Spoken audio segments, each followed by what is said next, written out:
I think so.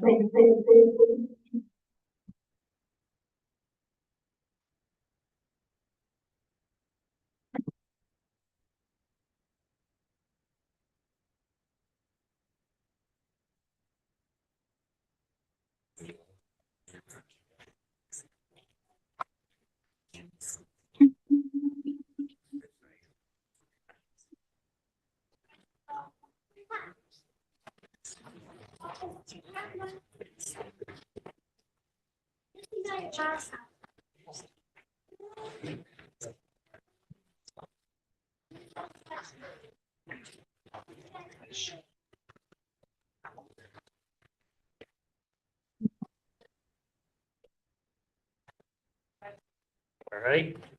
Okay. Please rise for the Pledge of Allegiance. Councilmember Pilarski, if you can lead us. Pledge allegiance to the flag of the United States of America and to the republic which stands one nation under God, indivisible, with liberty and justice for all. Thank you. Please remain standing for a moment of silence for our veterans.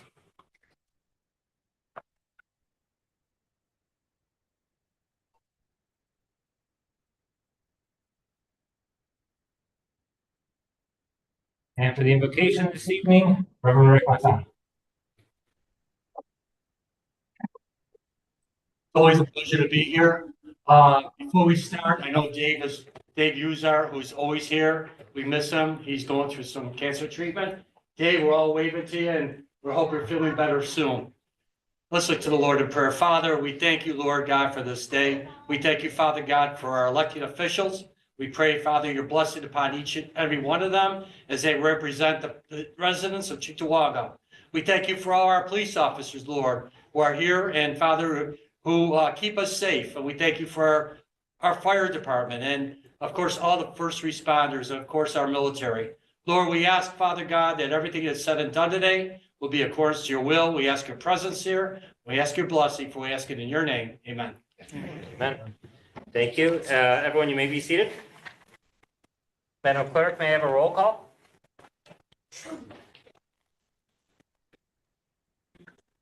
Councilmember Barbara Kowski. Present. Councilmember Michael Jazinski. Here. Councilmember Gerald Kaminsky. Present. Councilmember Brian Preston. Present. Councilmember Vernon Johnson. Here. Supervisor Brian Moore. Present. All are present. And the next order of business, Chief, if you'd like to approach the podium, we have several resolutions for relating to your department. Resolution 2024-197 is sponsored by Councilmember Thompson, seconded by Supervisor Noah. Jeffrey Schmidt, Cheektowaga, New York, being hereby is appointed to the contingent permanent position of police captain in the police department effective April 24th, 2024. On the question? All in favor? Aye. Any opposed? Motion carries. Floor is yours. We can move on to the next one. Sure, we'll do it. Captain Let it- Schmidt. Do them all in one? You got it. No, the next one will be for Sergeant. Resolution 2024-198 is sponsored by Councilmember Thompson, seconded by Supervisor Noah. A vacancy exists in the position of police sergeant. Police officer Michael Rakowski of Cheektowaga, New York, being and hereby is assigned to the rank of police sergeant in the police department in accordance with the terms and conditions of the town's collective bargaining agreement with the town of Cheektowaga Police Department, effective April 24th, 2024. All right. On the question? All in favor? All right. Any opposed? Motion carries. Supervisor Town Board, Brian Coons, Chief of Police. Officer James Rakowski's promotion to the rank of sergeant is well deserved, considering his exemplary service and commitment to duty since 2020. He has an associate's degree from Erie Community College. Throughout his tenure, Officer Rakowski has demonstrated exceptional skills and knowledge, particularly in training new recruits as a field training officer. His ability to impart wisdom and instill confidence in the next generation of officers has been valuable to our department. Additionally, Officer Rakowski's expertise and courage have earned him a role as a SWAT officer, where he consistently displays professionalism and calm under pressure in high-risk situations. His contributions to the SWAT team have enhanced the department's ability to handle critical incidents effectively. In his new role as sergeant, Officer Rakowski will undoubtedly continue to uphold the highest standards of service and lead by example, inspiring his officers to strive for excellence in their duties. Another reason to celebrate is that Officer Rakowski became a father 2 days ago to a beautiful little girl named Lucy. Congratulations, Sergeant James Rakowski.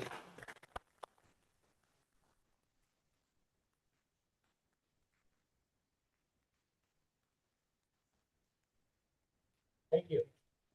Next resolution, 2024-199 is sponsored by Councilmember Thompson, seconded by Supervisor Noah. A vacancy exists in the position of detective. Police officer Kevin Matuzak of Chickawaga, New York, being hereby is assigned to the rank of detective in the police department in accordance with the terms and conditions of the town's collective bargaining agreement with the town of Chickawaga Police Club effective April 24th, 2024. on the question. All in favor? Aye. Any opposed? Motion carries. Okay. For the past 14 years, Officer Kevin Matuziak has been a member of the Chickawaga Police Department following a year-long tenure for the University Police. His experience in law enforcement is fortified by an associate's degree from ECC and a bachelor's degree from Hilbert College in criminal justice, underscoring his commitment to professional growth. Not only does Officer Matuziak excel in his patrol duties, but he also extends his contributions to various specialized units, including the Bike Patrol and Crisis Response Team. Additionally, his role as a field training officer showcases his dedication to developing the next generation of law enforcement professionals. Moreover, Officer Matuziak's commitment to community engagement shines through his role as an advisor for the Police Explorers Program, a position rooted in his own experience as a member at the age of 16. Now his wealth of experience and dedication culminate in this well-deserved promotion to the rank of detective. Congratulations, Detective.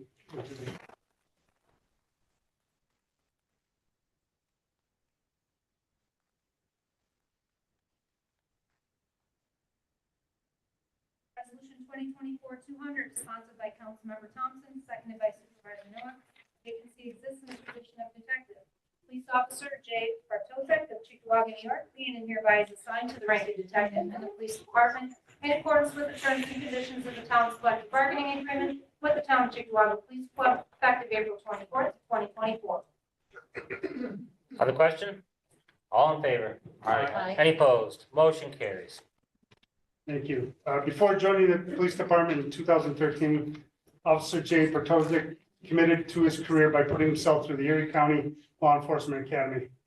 Since then, Officer Bartosek's responsibilities have extended beyond typical patrol duties. He's become an integral member of our behavioral health team and also serves as a field training officer, imparting his knowledge and expertise to new recruits. His unwavering dedication to his role and his exemplary service have not gone unnoticed. It is this very dedication that has now earned him a well-deserved promotion to the Detective Bureau. Congratulations, Detective Bartosek.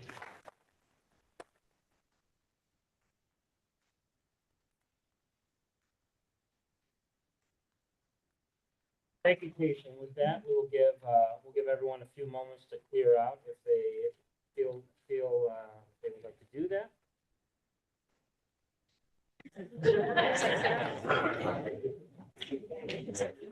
Oh.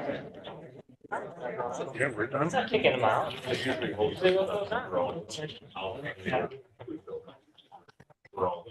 Trying to expedite this for, they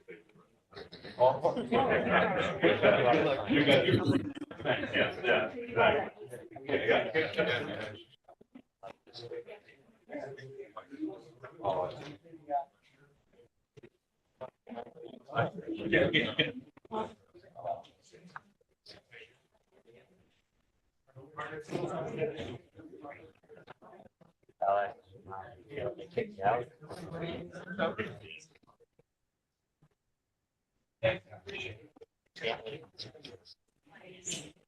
You realize that?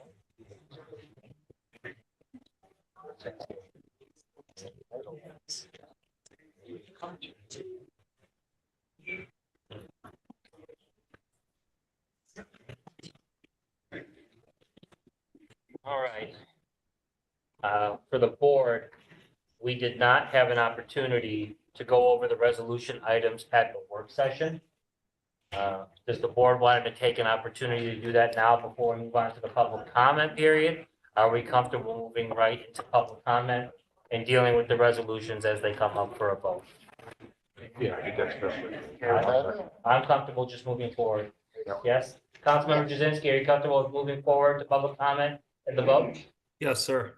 All right, good to see you. Thank you. All right, we're moving on to the public comment period. This is an opportunity for residents to comment on items appearing on the agenda of the town board meeting tonight. The public comment period should last 15 minutes maximum.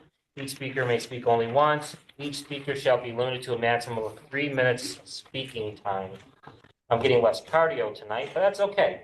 First up on public comment for agenda items, Stephen Nowicki.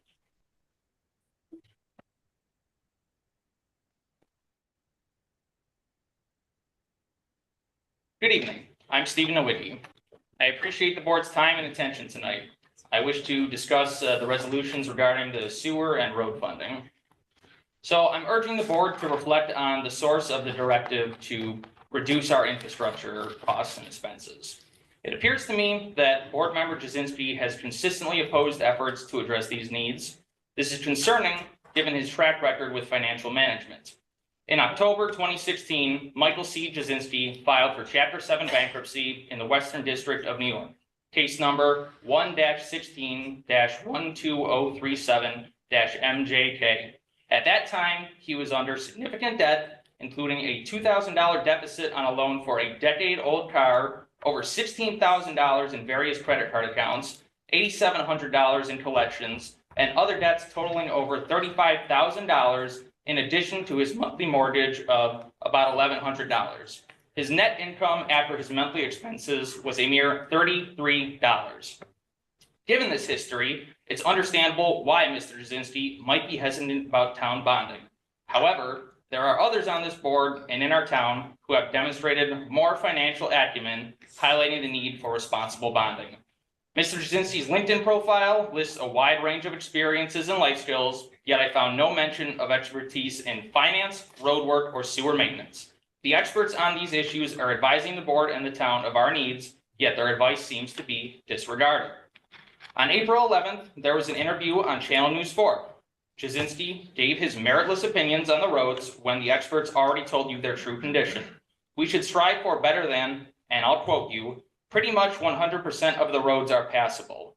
You claim to wish to teach the town about fiscal responsibility, which is laughable given your history.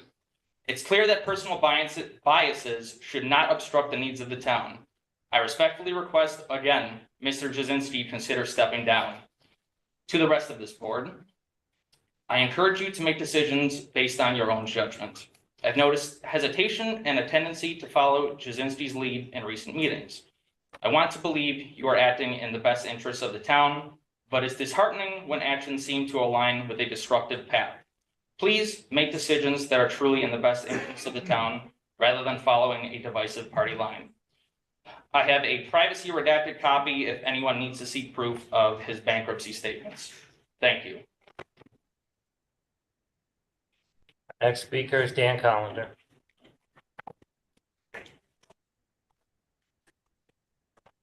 A few comments here. One is on 2024-204. That is the CMH contract. I want to know how come that contract is not attached to the agenda tonight? If you're approving a contract, why don't we get to see it? Okay, next one. There's still no bond data for any of the bonds you're trying to approve yet again. I don't know why you people are so resistant on telling us what the interest rate is and how long you plan to bond this stuff. Even if it's just an estimate, I don't know why you won't provide it. Next one, 2024-219. That's the animal therapy program. I'm not against it. I just want to know who's going to pay for it once the grant is used up. Okay, 2024-227. I am not in support of the reappointment of bar member Kathleen Steeland.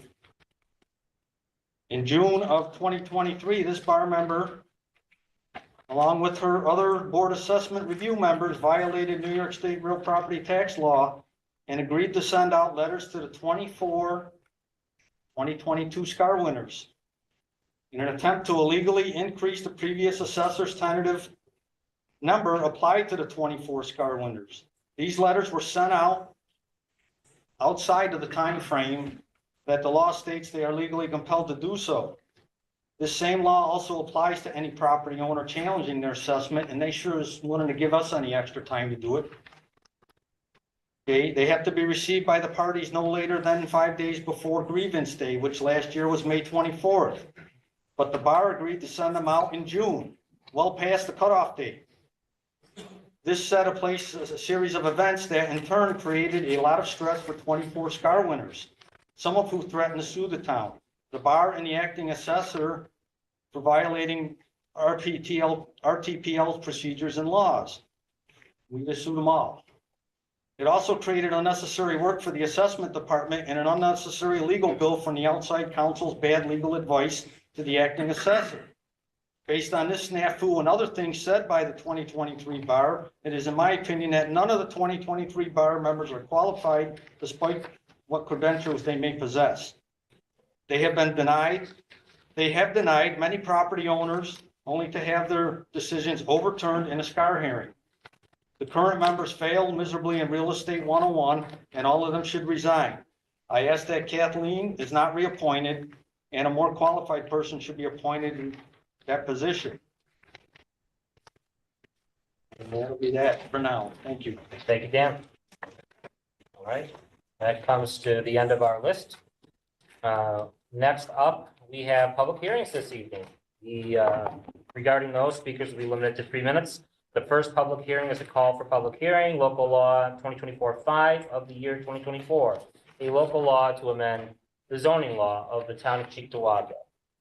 So we can have, we have someone here to speak to the basics of that law. Just a quick, even if it's a quick 60-second overview of, just to get a little more detail, please. Thank you. So the two things that are part of this local law amendment are just adjusting for the temporary signs, adjusting the fee on it and the number of signs that they can have throughout the year and the length of time that they can be out to match the previously approved fee schedule, and also increasing the square footage of signs allowed in the specific zoning districts. Yeah, I appreciate that. Thank you. Let's see if we have anybody signed up to speak regarding this public hearing. We have nobody signed up. All right. With that, I'm going to make a motion to close this public hearing. All in favor? All right. Any opposed? Public hearing is closed. We're going to move on to the second public hearing this evening. That is regarding the demolition of 82 Preston. All right, floor is yours. All right, just wait for Kim to put the presentation up.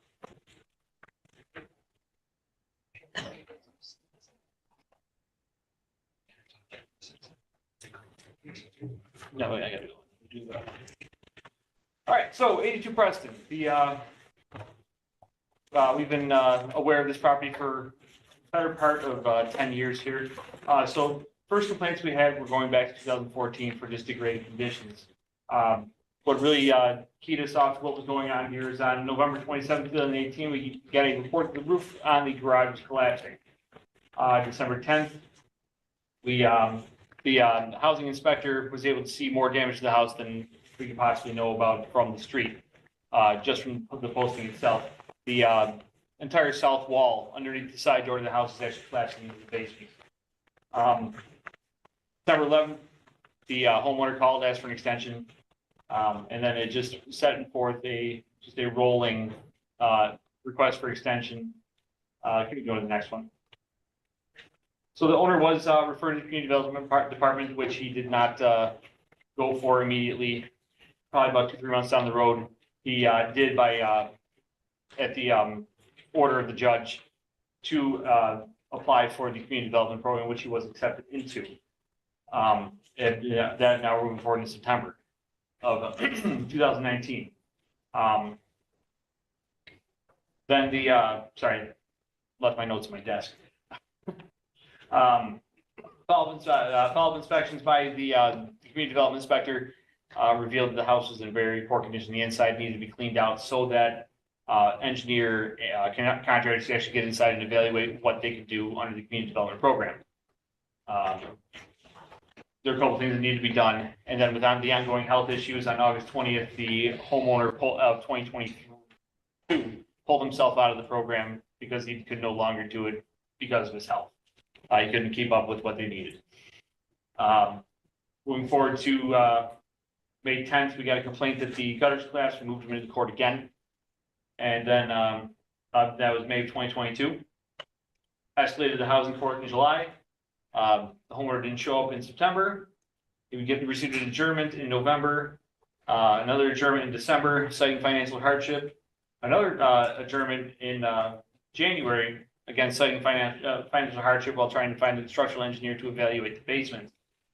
And then February 22nd, he was a no show in court. We come to find out in sometime in April of 2023, the homeowner deceased. Then in June 2013, May of 2023, the case was dismissed, and then it was forwarded to my office in June.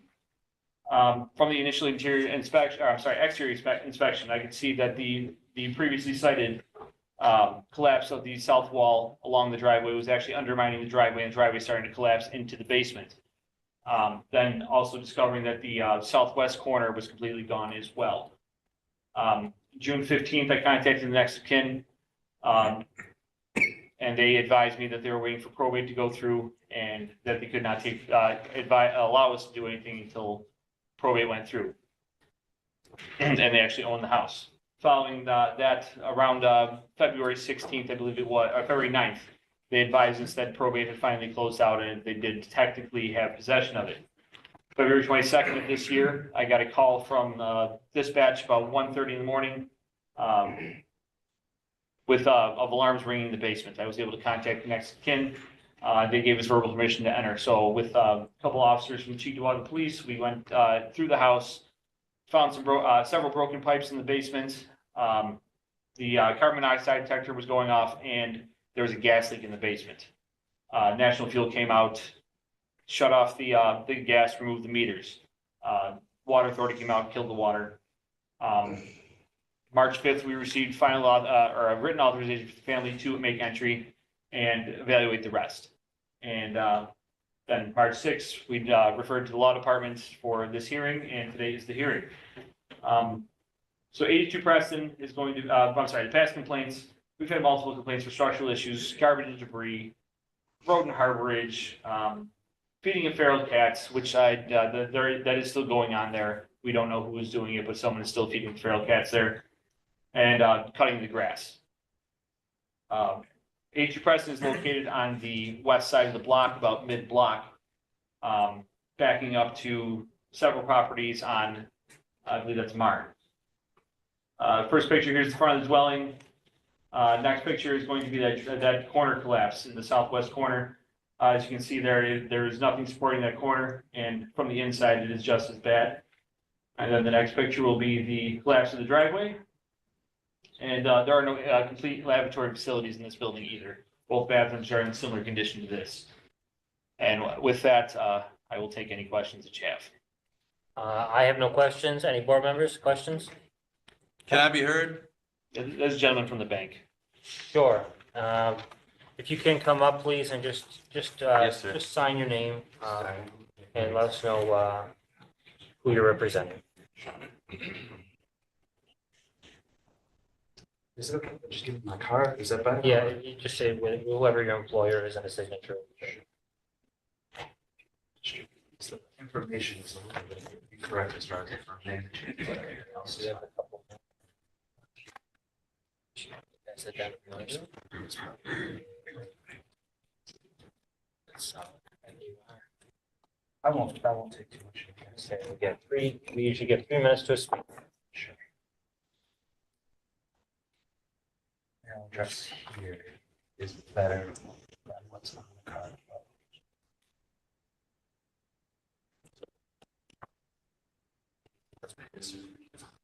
Floor is yours. Thank you, sir. Good evening, Mr. Supervisor, members of the board. My name is Chris Lestek. I am an associate with Robertson and Schutz Schneider Crane and Partners, and we are the attorneys for JP Morgan, who is the bank that holds the first position mortgage on 82 Preston. We are engaged in a foreclosure case in Erie Supreme Court, and I don't know exactly the time frame, but in New York State, foreclosure cases take a while, so it could be about a year or two before, assuming that we win, which we probably will. It's an uncontested case, that we would be able to get judgment of foreclosure and sale and sell the house to a new owner. My client just became aware of this proceeding, and they were hoping that I could buy a little time today. And in token of good faith, I wanted to tell you that we did do some work at the property. We only show the property as having been vacant around a year ago, which is consistent with what Mr. McConaughey said regarding the decease of the homeowner. Under New York State law, the first position lien holder does have to do some maintenance and securing of the property. My client's not trying to get away from that obligation. Their concern is mainly that if the town demolishes the property, that they're going to be stuck with the bill. There's nobody else paying the taxes right now on the property other than the bank. If the bank doesn't pay the property taxes, it'll go to an Erie County foreclosure auction and the bank will lose its interest altogether. So whatever amounts the town or anybody bills to the tax bill, the bank has to pay. Right now, my client's intention is to try to repair the property. I think that's a bit naive, especially considering what we saw on the slideshow, and I'm kind of negotiating with them to change their mind about that. So our very next step is to engage a licensed structural engineer to look at the property, because I believe that that person's professional opinion will say that the property needs to be demolished. At that point, I would ask that you give us a little time to proceed with a request to the foreclosure court to allow the bank to demolish the property. If the structural engineer says that the property is still good, we'll repair it. That's about it. I'd ask for 30 to 60 days to institute that plan, and we could come back and talk about it when I have more progress to show. All right, thank you for your time. Thank you. All right.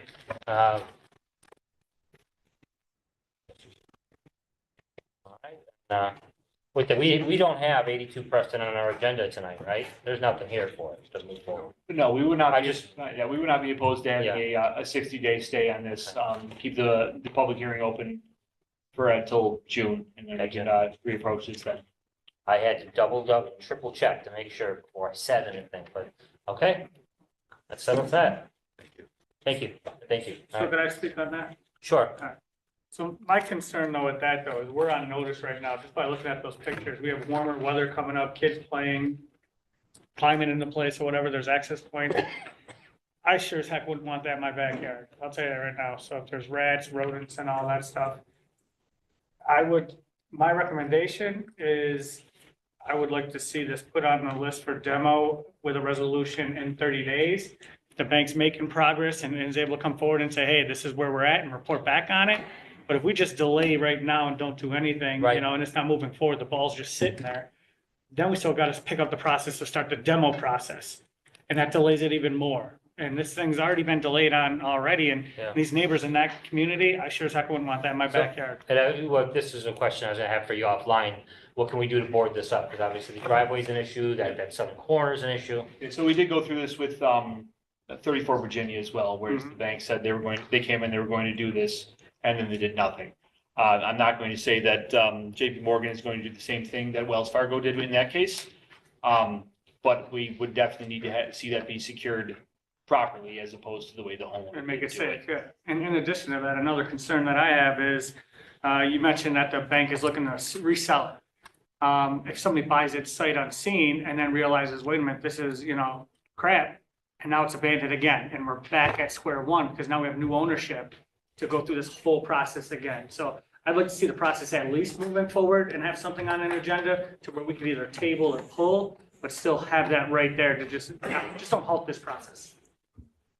And we're near the end of April now. We've got 2 meetings in May. Yeah, Having a resolution for the second meeting in May, I wouldn't necessarily oppose that. yeah, that Yeah. would be my And recommendation. that gets us to just over 30 days before the resolution process starts.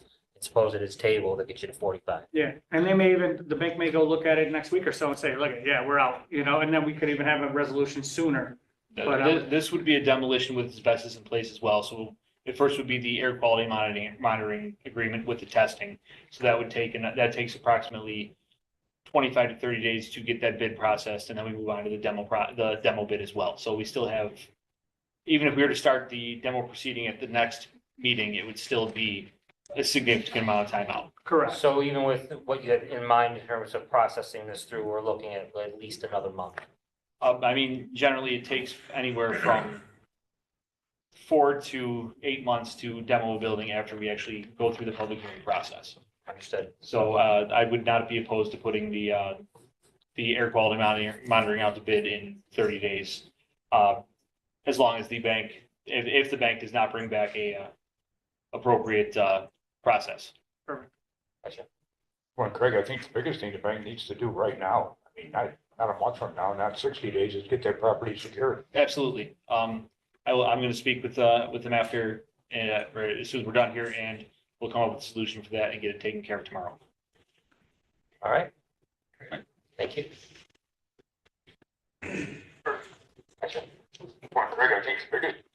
And with that, we're moving on to the consent agenda announcement. Supervisor, are we leaving this open then? Are we leaving this? Oh, great question. I make a motion to close the public hearing. I'll second it. All in favor? All right, Right. Any opposed? And this public hearing is closed. Thank you. Now we're moving on to the consent agenda announcement. The consent agenda is contained in this meeting. The consent agenda is designed to assist making the meeting shorter and more efficient. Items left in the consent agenda may not be discussed when the consent agenda comes before town board. If any council member wishes to discuss the consent agenda item, please tell me now, and I will remove the item from the consent agenda, and it will be added as a separate resolution item. I would like to go first because I have several. I have 2024-205, 206, 207, 208, and 209.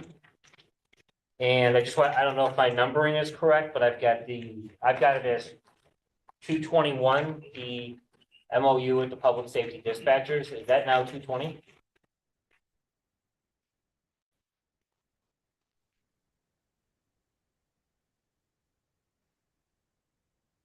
Still 220? 205 is Okay, thank you. Yeah, there was a poll by you. sewer fund balance. 205 is sewer fund balance, 206 is the, plan. Mhm. That one. 207, highway paving, 208 is drainage. 209, There's another drain. 209 is the fund balances. And the first one that you're going to know is which one? Numbers 205 through 209 and 2024-221. That should be the MOU or the MOA with the public safety dispatchers. And that's all I have. Any council members like an item pulled? Councilmember Jazinski?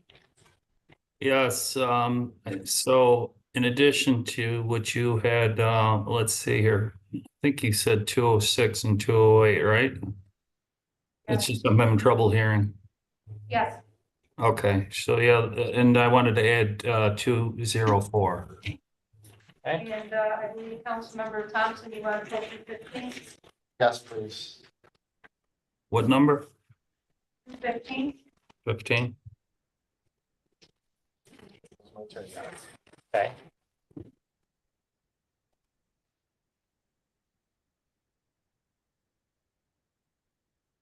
So I have 204, 5, 6, 7, 8, 9,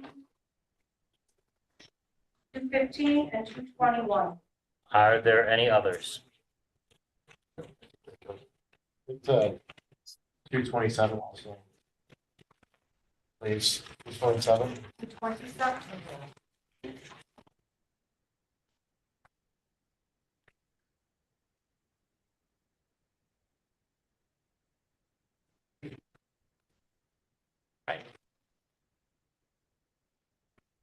there any others? I'd like to make a motion to approve the consent agenda. I'll second it.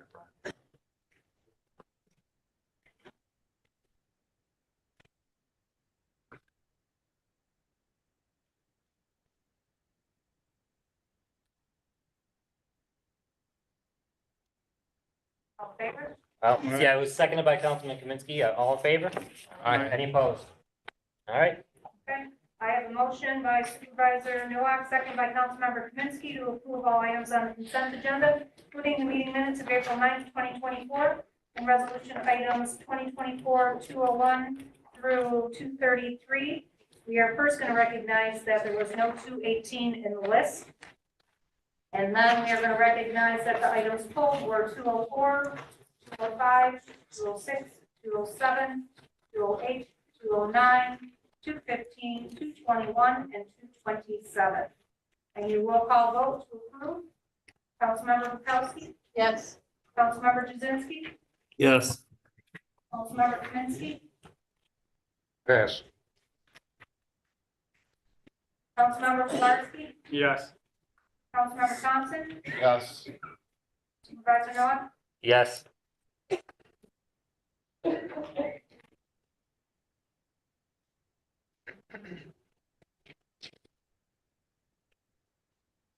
Councilmember Kaminsky? Yes.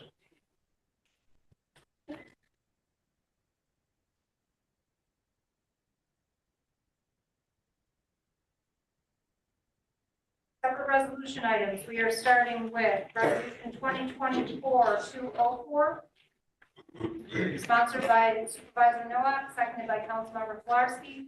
Town's contract with CMH Company Inc. for equipment and operators for public works projects expire on March 25th, 2024. Said contract was extended until May 6th, 2024 by Town Board Resolution 2024-89. There is a need to continue said contract until an updated contract can be bid and awarded, specifically for sanitary sewer drainage and DEC consent order work that has been previously approved and funded by the town board. The supervisor being hereby is authorized and directed to execute an amendment to the existing contract with CMH Company. On the question, seeing that I'm the mover, I'd like to go first on this.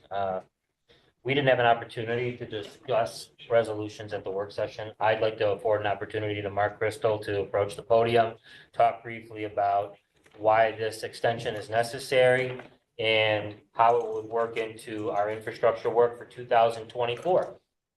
Sure. Thank you, council members and Supervisor Nowak. So again, as the debate continues with funding our infrastructure program for 2024, we still have work that was approved in previous years that we are ongoing for our DEC consent order. We have 3 open grants with New York State that we have to do support work on those projects, basically sewer repairs, so we can lead the sewers line properly. We have a major project underway in the Mildred and Andres area to remove 2 siphons that was approved last year. So we started that project as well. So again, traditionally, the new bid has been in place at this point in time. So this is the first time in 20+ years that I've been doing this where we haven't had a bid in place. So we can continue this work seamlessly. So in order to not have a lack in coverage for our residents, and more importantly, to keep the projects that we have open and our grants on a time-based manner, we need to extend this until, once again, we can negotiate out what the funding is going to be for 24 and this year. You'll notice also we have a potential notice of bidders under suspension rules, so we can get a new bid out to bid. But once again, like you stated before, several times I've been at this podium, we cannot put a bid out. We can't have blanket contracts. We have to clearly define the scope of work that we are proposing to do. So until we can narrow down the funding sources, until we can narrow down what we actually want to accomplish, we can't put out a new bid. Okay, so once again, we went through this before. I called blanket contracts. The state of New York does not like those. We cannot have those. We have to clearly define the scope of work. So I call it working backwards. So until we can find the funding and determine what we're going to fund, I can't define the scope of work we're going to put out. Okay, so in order to keep the projects we have started out there, we started work on or about March 15th, our traditionally start time. It's imperative that we keep this contract open so we can continue our DEC related work and the projects we have out there until we can figure out what we're gonna do moving forward, if that makes sense to you guys, okay? So, the only question I have for you is, we've got resolutions up to do sanitary work in the amount of 2.5 million or a little bit more. So you know the projects that are involved with that. We've also got highway drainage projects, and one of those being, we have Kemp is off the list, but basically everything else is still on there, and then the road paving. In order to do the proposals that we all agree that there's a certain scope of work we want to do, let's say the more restrictive list. Do we need CMNH to do the more restrictive list? Yes. Their assistance. Correct, yes. Okay, again, their expertise, the machinery we do not own, the certifications that this contractor holds, these are things we need to evaluate. Okay, I sent an email out to invite the board members out to a project we have open right now, which would show the fact that, again, we do our design builds, we work together, we have highway forces on that project, we have sanitary sewer maintenance forces on that project, and we have a contractor on that project. Okay, so just again, we need to avail them. If we don't avail them, those projects put on hold. And again, it could potentially give us a short timeline of meeting the deadlines for our order, if that makes sense. Gotcha. Any other council members have questions? Kolarski being the second, you're up. Is this the same contract having to do with Dingens Pool? Or Yep. am I mixing them up? No, it's the same one. Same one. Correct. Yes. Okay. All right, so if this yeah. isn't approved, Dingens Pool project comes to a halt right now, we won't be open for summer for that one? Well, we're just about done with that anyways. But yes, so we extended it last time and we amended that contract And it fixed to it. do the Dingens Pool work. Yep. Yes. Okay, we sampled it last Thursday, Friday. So testing came back on Monday. We passed the Erie County health testing, so we're looking forward to, I talked with John Chaszewski earlier. We're gonna do the interconnections and get our plumber over there next week to charge the pool and make sure everything's working internally. Okay, so we're in good shape there. So worst case scenario, the pool's good to go. Correct. Yes. Yep. Thank you. Unless we find things internally from our perspective that Justin, our plumber, will have to deal with because the pool wasn't open for floor plus. That's in-house stuff. Yes, correct. Yes. Yep. Okay, cool. Thank you. Any other council members? Councilmember Thompson? Yes, so this kind of goes back to what we spoke about, as far as getting bids to do this work. And at one point, the board had asked you to, gave you the okay to find the lowest price. Is that correct? Well, we bid it out annually every year, correct. Yes, there's been years we've had 7 bidders, there's been years we've had 1. It just depends on the market and who's looking for work out there.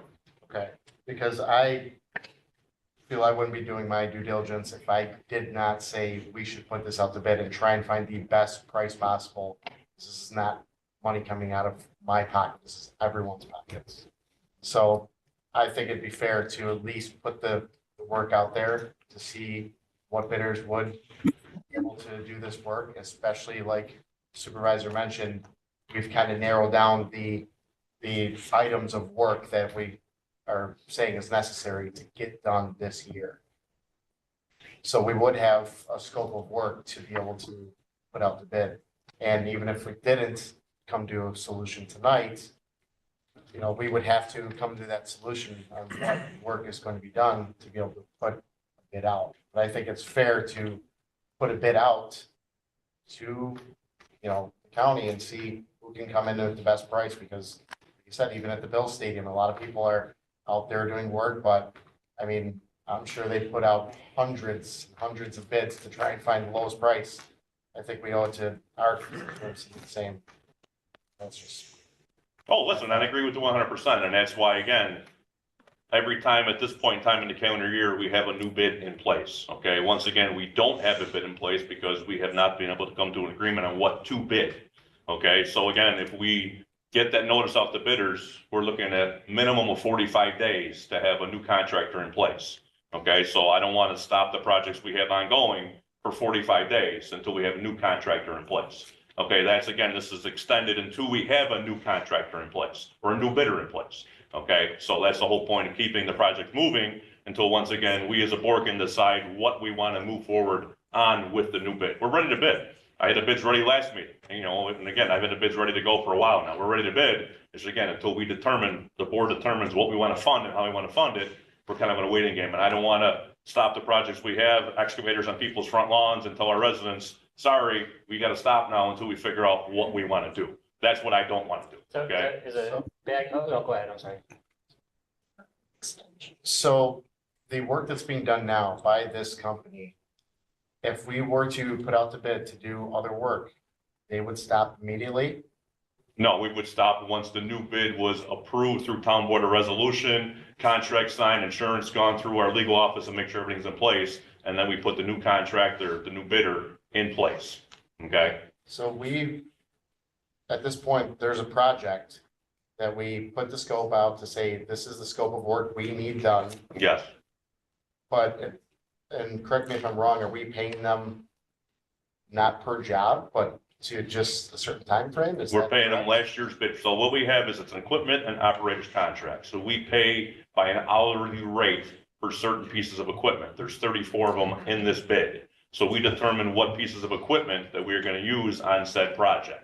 And then we'll tell our contractor, I want piece A, piece B, piece C, and so on, to get the contract done, to get the project done that we're working on that particular one. So the ones that we have started were in the language of last year's bid. Okay, so that's why we're able to extend it in New York State's eyes, because we have the scope defined of what we're doing right now.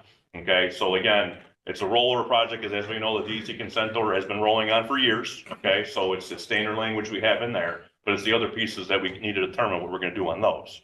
Okay, so again, we determine what equipment and what we want where on this contract. Okay, if that makes sense to you guys on that one, you know? Okay, So the current agreement, the current agreement expires May 6th. the current So- one that we extended last time Right, with the reference to extension. Dingus Street Pool, we had an end date of May 6th with the Yeah. assumption that we would have a new one in place. That didn't materialize. Right. So again, construction season's going, we're out there doing our due diligence. And again, I don't want to see the work that we're doing for our residents now come to a halt while we're debating what else to do. Yeah, Okay. and just to ask the question again and make sure that everybody's crystal clear on this, that right now, if this doesn't pass, May 7th, these guys aren't coming in to help with the drainage work that's already underway off of George Urban, the receiver work, the other things that they're doing. That's 100% They're not correct. coming in. That's right? correct, yes. And if we do pass this, they're gonna continue working under last year's contract only until we get a new bid out, we do the bid opening, and we award the bid to whoever answers that. To the councilman's point, you know, it's about bidding this out to whoever will answer it. Correct. So if yes. that process took us 45 days for the sake of argument, this extension would last 45 days. If it took us 5 months or 150 days, it'd be 150 days, right? Correct, Just making sure I understand crystal clear, everyone's on the same page. exactly. And the example on that is, again, this week alone, we had 2 emergency sanitary sewer repairs that we had to perform, as well as a tap for a Habitat for Humanity home that is being built on Pinehurst. Okay, so again, these things come to us on a daily basis. Without having someone that we can engage to do this work, those things would have to wait. Councilmember Kaminsky, you were next. Yeah, because I think what I'm concerned that I caught on when you said it, Mark. This is last year's pricing. Correct. What's your educated guess, percentage-wise, what they may be up to? Well, in the material words, it's anywhere from 8 to 17%. So my guess would be somewhere in there. Somewhere's in there. So Yep. it's actually, if we do not do this, it's gonna cost the taxpayers more money, isn't it? Correct. Absolutely. And I think that's something we've got to look at, with a lot of this stuff. Plus, if we don't do this, it's gonna affect a lot of the other resolutions and the work just is not gonna get done. Correct. And then it depends if we get any bids. Correct. Yes. Correct. Yeah, we're in a season now, there's a good chance we may not get a bid. Mm-hmm. Well, they're going to bid at even a higher price. Correct. Yep. I've done it myself. Mm-hmm. Right. Applying the math. Absolutely. And the sad part, the taxpayer foots the bill for all of this. Correct. Councilmember Thompson wanted to chime in, floor is yours. Thank you for that. So when we talk about doing these projects that, you know, have just come up, in your experience, if we had an emergency that came up like that and we didn't have a contract in place with a set company, what would we generally do in that instance? Well, to date, since I've been here, we've always had a contractor in place to do said repair.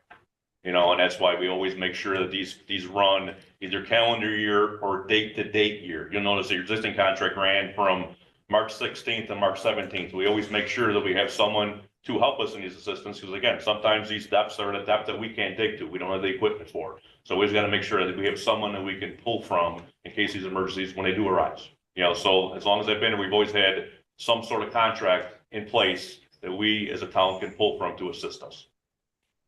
So what would be a reason we would only receive like one bid or two bids? It's against supply and demand depending on what the local contracting workforce has. Okay, what I mean by that is, each individual contractor will have X amount of monies that they try to bring in, whether they're built to have, I got enough employees to do $2 million worth of work or $5 million worth of work, or whatever it may be. And at this time of year, to Jerry's point, the calendar's kind of filled in already because we're now into the end of April. So a lot of contractors are gonna say, listen, I only have so much manpower to do so much work.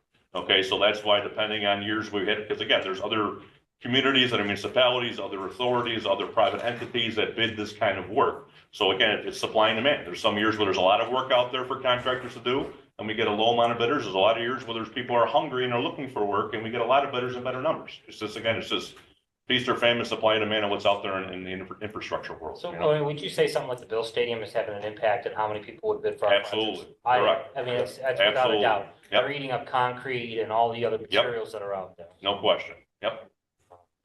Any other council members have comments? Mike, yes. Oh, Councilmember Jazinski, you're recognized. Mark Crystal, how many heavy equipment operators do we currently employ in the town of Cheektowaga? 9. Are we able to rent equipment from Admar or Sunbelt or any of the other heavy equipment places? Yes, we can. Thank you. Any other comments, questions, concerns from board members? Yep. All right, well, I guess we'll take a vote. All in favor? Aye. Aye. Any opposed? Councilmember Jazinski opposed? Yes. All right, may I have a roll call vote? Councilmember Bukowski? Yes. Councilmember Jazinski? No. Councilmember Kaminsky? Yes. Councilmember Pilarski? Yes. Councilmember Thompson? No. Supervisor Noah? Yes. We have 4 yeses. 2 noes. Motion is carried.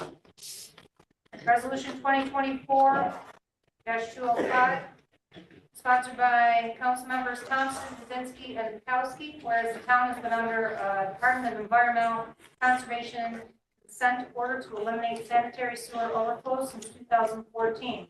As part of the consent order, the engineering department and the town sewer department needs to perform repairs to our sanitary sewer infrastructure valued at $2 million. Additionally, there is a need to upgrade our Genesee Street pump station valued at $500,000 due to its age and also continuing development of that area of town that will create greater demand and stress on this station. The town will be reimbursed 65% of the Genesee Street pump station costs from a developer in the area of the town. It's been determined that these projects can be funded through the use of sewer district fund balances. The town board of the town of Cheektowaga hereby approves the use of sewer district fund balance to pay for these above listed projects. These funds will be transferred from the town sewer district to the capital projects fund earmarked specifically for the above listed projects in the total amount of $2,500,000. On the question, with Councilmember Thompson being the mover, would you like to speak on it first? Sure, thank you, Supervisor. So, the past couple of weeks, we've talked about, these bond resolutions and trying to get this work done. And, you always want to be able to do everything. And sometimes you just can't because you want to try and prioritize and try and make the most informed decision that you can. And my personal belief, you have reserve funds in excess in different departments. It's essentially, we're being taxed inappropriately. They're taking too much throughout the year. I mean, at this point, it is what it is, and you do have these reserve funds as a result of that. And for us to use some of these funding to go towards projects that are going to be long-standing, I am told these are the type of projects that should be used with reserve funds. things that will be longstanding for 20, 30, 40 years. You know, instead of borrowing for potentially 10, 15 years. These, in my opinion, are what the reserve fund should be used for. And that's why, you know, I've presented this resolution to use those funds. And again, you can get started with that work, I guess, starting tomorrow, since we do have a contractor to do that work. So that's all I have to say on this resolution. Councilmember Jazinski, you're second on the item. Would you like to speak? Yes, I agree with Councilmember Thompson, you know, in a time, like I've said before, we have to be fiscally accountable. I don't think we'd be doing any justice by bonding and raising taxes. You know, there's a lot of things we probably should do, but unfortunately, it's not the right time. We have money available, so I think that, you know, we brought forth a response. You know, people were giving us criticism, you know, what are we going to do about this? Well, I think we came up with a logical answer to this, and being able to use the reserve funding for exactly what it's used for. And so I think that we did this with the taxpayers' pocketbooks in mind. So I think it's a good gesture to try to get this passed tonight, because, you know, we've been going back and forth trying to get these projects approved. Here we are, we're ready to do it. We can start this tomorrow. We can order whatever we need for it tomorrow. So if we say no, if we vote no on this, I don't know what to say, because, you know, we're trying to compromise, and I feel that this is a very good compromise to bonding in order to keep our employees rolling and keep them working. So I'd like to pull it for a roll call vote. Well, it's Councilmember Volkowski. Would you like an opportunity to speak on this before I open it to the rest of the board? You're a mover on the item, that's why. Right, just to agree with Vern and Mike Jazinski, again, bonding only if necessary. We do have the funds. Let's get going with the projects, prioritize the projects. We got the money, let's start moving. If down the road there's an emergency, then we can focus on a bond. But right now we got some funds, let's get going with the work. Okay, any other council members like to speak on this? Mr. Kaminsky, then Mr. Pilarski. Yeah, I guess, and this is what I've got to say, because everybody tells me I'm the old guy here. When I was a young kid living on Wanda Street, I was using sewers, water lines to street that my great-grandfather helped pay for. And this is, to me, it's a total lack of common sense to take everybody in this room and your taxpayers right now as we speak and spend it all for somebody that maybe is going to be born 35 or 40 years later. You've got to spread it out. I'll repeat myself, and I said it before, everybody's got a mortgage. Why? Because they haven't got the check to write it up front. Even if somebody had a good savings account, they're not going to take their total savings and just spend it on a house or an addition or a new car or whatever. That's what financing is for. Call it bonding, mortgages, whatever you want. To me, this is almost past the point of being ridiculous. Once we spend down these reserves, it takes a lot of time to build it back up again, which is everybody's tax dollar. But the whole problem is, if there's a major emergency, we can't go bond it for a very simple reason. It'll take us 90 to 120 days to get it approved, to get the money. Do you think that's suitable if there's an emergency to wait 3 or 4 months to get the money to get it fixed? It's absolutely ridiculous in my book. Thank you. Councilmember Pilarski. Yeah, a couple of things on this resolution. One, to spend down our reserves that much. I mean, I'm not against using our reserves. I mean, the word was, this is a compromise. This is not a compromise. This is an all or nothing. Either we, according to this resolution, use all the reserves, or it's not going to go through for either side. A compromise was proposed last meeting, and hopefully we can come to a compromise today. But the way this resolution is, it's not good for me. I believe there's 4 million in that reserve account. I could be incorrect. 4.4? What's that? Yeah, 4.4. 4.4. So we're going to spend more than half of that reserve for a rainy day, which is supposed to be for the emergencies. And you can't really bond an emergency because there's a process to that. The board has to approve it. The board has to approve a dollar amount. We can't approve a dollar amount to bond for this. So if we get locked up, that emergency only gets worse and creates bigger problems. All that set aside, this resolution's incorrect because it says whereas the town will be reimbursed 65% of this Genesee Street pump station cost. None of that is really in an agreement or anything right now. There's no legal contracts with the developers to say it's a set amount of 65%. So to have that in this resolution alone doesn't sit well. So, I mean, that would be the first thing that has to go. And then we negotiate and figure out compromise, truly compromise, not an all or nothing for me. All right, yeah, well, my comments. We had a meeting on April 2nd where the board had discussed the sanitary sewer bonding for 4 hours.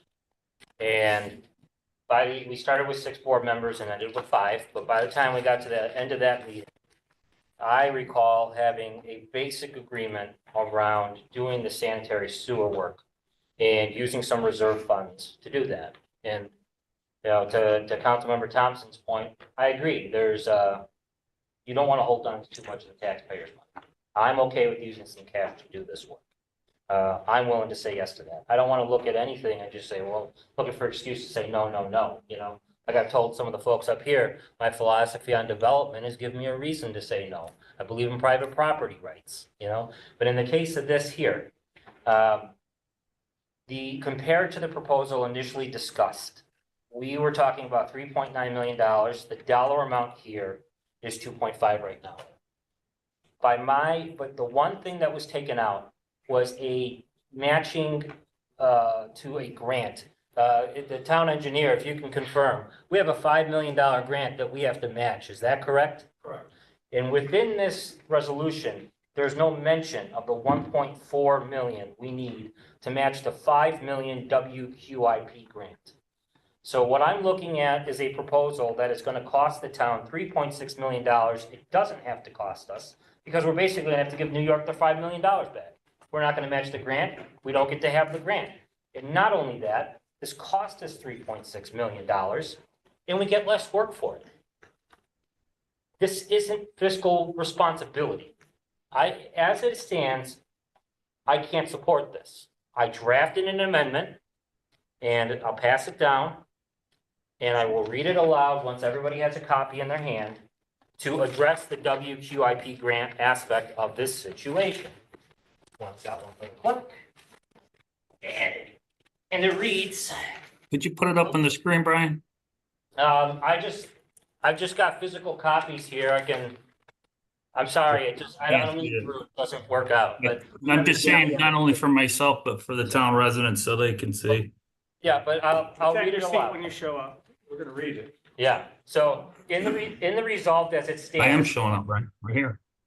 In the resolved as it stands now, it says resolved that the town board of the town of Cheektowaga hereby approves the use of sewer district fund balance to pay for these above listed projects. And be it further resolved that these funds will be transferred from the town sewer district to the capital projects fund earmarked specifically for the above listed projects in the total of $2.5 million. The amendment I'm proposing would say that we use $1 million of cash in the amount of $1 million, with $500,000 for the Genesee pump station, $500,000 going towards grant matching funds for sewer shed 9 and 10 WQIP 3 work, with bonding to cover the remaining cost of the scope of the sanitary sewer work. And the reason I bring up the bonding is because for twofold. One, we're going to have to bond to do the grant match. If we don't find extra money somewhere, we're going to give up that $5 million and give it back to New York. And we're going to be negative 3.6 million. That first off, and second fold, we've got sewer reserve funds that I'm willing to spend down some cash. I agree with Councilmember Thompson. We don't want to hold too much of your money in the bank accounts. We have a policy that was passed by this town board in 2012, early 2012. There's an accounting standard called GASB 54, and it speaks to how much you keep in undesignated fund balance, designated fund balance, other things. But specifically with undesignated fund balance, our town policy says that we should maintain at least 15% reserve in our accounts. So that's where that comes from. People that have been to board meetings in the past, you might have heard 15%, 15%, 15%. And some folks looking, well, there's 50% in this account, 64% in that account. At one point, we had close to 80% in the highway account. So it made sense to start spending down those highway reserves so we don't keep too much of your money in the highway district. But if we're going to maintain that $5 million grant, we're gonna have to find additional money. And we can't pull it out of the reserves. If we even do this $2.5 million number, we get down to having a month and a half of operating reserve funds in the sanitary sewer district account. Worse, it gets us to 12.7% of the operating expenses, below the 15% in the town policy that a past town board approved, and we've been adhering to for the most part, and as long as I've been on this board, 6.5 years. So I'm offering an amendment to this. Yes, it's predicated on doing some borrowing to cover the rest of the costs. We do this at $1 million. It has us well above the 15% minimum. Even if we used $1.5 million cash, which I think is a little steep, even if we used $1.5 million, we'd at least have the 15% minimum reserve funds in the account according to our own town policy. But doing this cost us $3.5 million, $3.6 million, gone, because we don't get the state grant. We get less work done, and we violate our town policy. As it stands, I am a hard no on this. I can't do it. I'm offering an amendment. I'm happy to entertain other amendments. That's all I got to say on this one. Yeah. Just 3 items of importance, I think, is relevant to this. The grant that you are talking about is what we refer to as WQIP number 3. Okay, so we have a town board resolution approved back in 2019 when we applied for the grant that we would commit to the match. Okay, that's resolution number 1.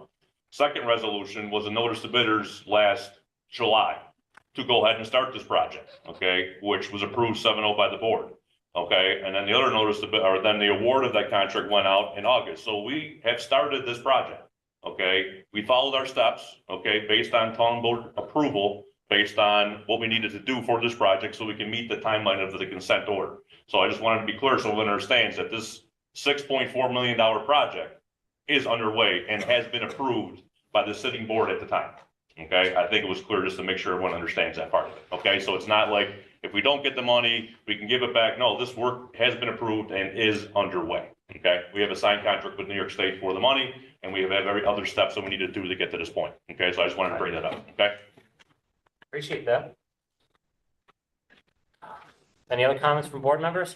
Mr. Pilarski? I just have a question on your amendment here. So it says the amount of $1 million, that is what you're looking to use from the reserve, half of that going to the Genesee pump station and the other half going towards a matching fund. Yes, I just to wanna make start as a down payment on WQIP 3, and we would have to find out where we get the other, was it 1.4? We're gonna have to figure out where the other 900,000 comes All from. right. I just wanted to make sure I wasn't reading it as 1 million plus 500,000 plus 500,000, which would make it 2 million. So, thank you.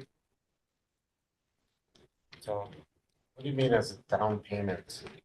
well, as a, I mean, it's, the total amount being 1.4 million. I'm proposing we use 500,000 cash out of the reserve funds and sewer as part of that total. That way we don't have to bond the whole 1.4. We can bond 900,000 of it. It's like 1.4 and 3, and I forget the exact number, but we can put the rest of it into a sanitary sewer bond. I'm willing to go at a shorter term of borrowing. I know it's been discussed a lot. Are we going to borrow it for 40 years or 30 years? Well, I'm willing to go for a 15-year borrow or even a 10-year borrow if that's what it takes on the bonding side of things. But that's what I mean by that, is just that we don't have to bond the whole 1.4. We only bond 900,000. We're saying this in addition to this sewer resolution. Yes, in part because the work's underway already. We have to find some money in our budget somewhere to match that up. I mean, the only option, if this doesn't pass, is I'll have to bring forward a subsequent resolution when our reserve funds are down to $1.9 million or 12.7% of what's there, and pull out 1.4 million to cover that grant match, and have to propose that to try to keep the $5 million that the state said they're going to give us. And we committed to matching, and the work is underway. So, yes. Again, just to clear it up for me, you're looking to just change this resolution to take 1 million out of the reserve. I'm saying No- yes to using cash Yeah. at an amount of $1 million. 1 million, no bonding put into this resolution, And- amended into that. And I'll tell you why. If you look at the list of projects that were put in front of us initially, We were talking about $17 million worth of work at the beginning. We got that dollar amount to 11.6. Among the projects taking off was a road repair right off of William Street.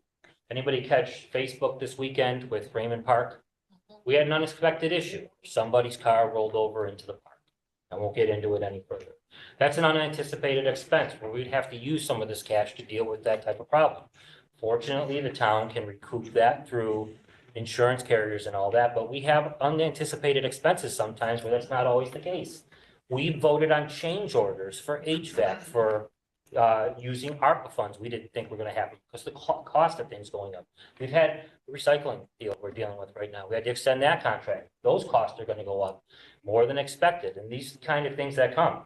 If we get down to $1.9 million in this fund, and the Harlem Road Pump Station by Skajackwada Creek goes, we don't have $2 million to fix that, and that's on our list. There's other sanitary things on our list that we've already pushed back.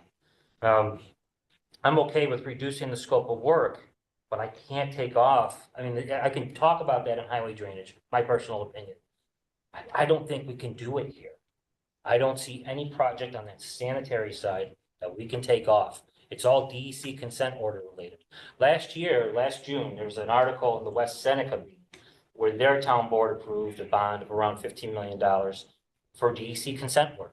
In the town of Lancaster, their board is discussing the need for bonding for critical infrastructure work. It just seems that in this town, where it's unusual, there's just a whole different philosophy on this. I respect it. It's not a consensus building idea. It's not a mainstream idea. And I already illustrated financially how if we don't match that grant, passing this resolution costs the town $3.6 million.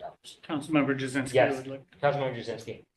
Yes, could you explain a little more for the people of Cheektowaga, the WQIP3 fund? I don't want to misspeak on it, so I'll invite Mr. Crystal up, if you'd like to give, How much money is needed for that? $6.4 million, which was mentioned just a few minutes ago. I don't know if you're having, I'll speak up the best I could, I'm sorry. I don't know if it's because you're having a hard time hearing or not, but it was 6.4 million. 6.4 million? Yes, sir. I don't need Mr. Crystal's explanation. Thanks, Mark.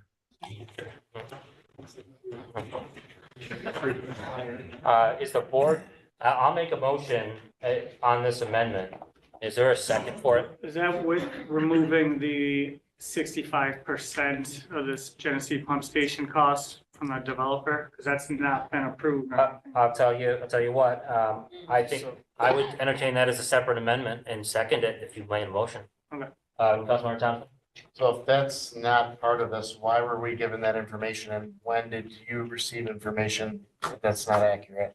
65% being reimbursed. There's no contracts with them. John, you want to speak on that? There's no, we're it's- negotiating up to, Tentative. but it's It's tentative. tentative. It's not a guarantee. There's a formal contract now where So we're just ballparking, could be 30%. Could be. So Any other council members? Yes, Simple Councilmember. question. You're proposing $1 million and bonding 900,000. The total amount of the work in the sanitary side was 3.9 initially. We had 2 million for, which is in this resolution, 2 million for the sanitary sewer work. And thank you for that. We're all in agreement. We also had 500,000 for Genesee Pump Station, which we really need to do that. I mean, we've got 400 units inflating over there. Thank you guys for proposing that. And that gets us to 2.5. The other funds that got us to 3.9 was the 1.43 million, or about, let's estimate it to 1.44 for the WQIP3 match. And that was New York State giving us $5 million for work that's already underway. And then 1.4 is the town's portion. I'm willing to put some cash towards the town's portion to reduce the amount that we're bonding. You know, what the county legislature did is their debate between the Democrats and the Republicans was over how much bonding. And that's what I was hoping we would get to. I'm fine with going with a more restrictive approach. If we can get there on that. The issue I have on the sanitary side at least is that, initially we proposed bonding 2.9.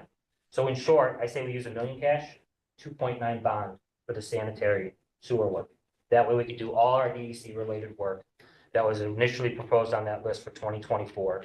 Yes, we have a $2.9 million bond. We can talk about whether we borrow at a 10 or 15-year limit. With it being sewer work, I'd say 15 is justified there. We do have, we have one bond out there that's longer than that, but at least one bond out there longer than that. I'm saying 15 years on it. That'd be my proposal. And I'm willing to amend the next resolution that's up, predicated on how we deal with this. So if you're looking to add the 1.4 for shed sewers 9 and 10, or sewer sheds 9 and 10, you're not looking to bond that amount then? Is that important? Just the 1.4? I'm look, Because you're trying to take work out of this, you're trying to get rid of the Tennessee Street Uh, station, is that correct? no, not exactly. So we have resolutions 5 and 6. Resolution 5 is talking about just spending cash. It doesn't speak to borrowing whatsoever. So that's why resolution 6 is on the agenda. My recommendation, for what it's worth, is that we use $1 million cash and we use resolution 5 to say we're going to use $1 million out of the reserves. And half of it's going to the pump station, half of it's going to WQIP. Then we get over to 6 with the borrowing. And if you look at the borrowing item, it says 3.9. I'll make an amendment to cut that 3 to a 2, 2.9 million. And that way we have the $2.9 million to fund the 2 million for the 9 and 10 sewer shed. That's what the 2 million's for, right?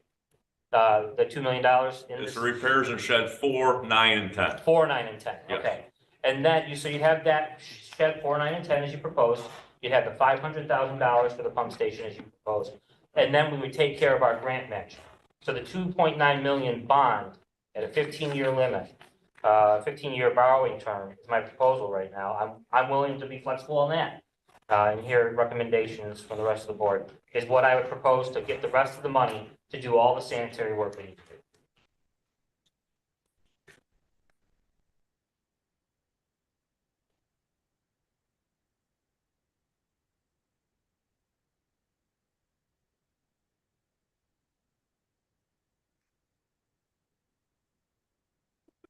Yeah, well, We don't need this resolution 205, then is what you're saying, Mr. Basic, right? but I'm sorry. We wouldn't need resolution 205 if we amend 206. My proposal is we vote on 205 to use $1 million cash on the reserves. That way it's written down, we have a written agreement we all agree to, and then we deal with the bonding in 206. I feel we need both. That way everything is crystal clear. So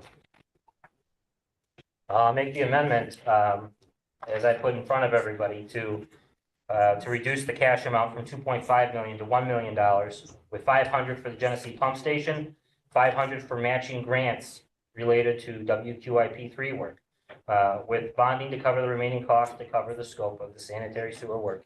Is there a second on the amendment? Got a second from Councilmember Kaminsky. I had a quick question, Brian, while we were I'm sorry, I didn't mean to interrupt. Go ahead, yeah. So, Councilmember Jazinski.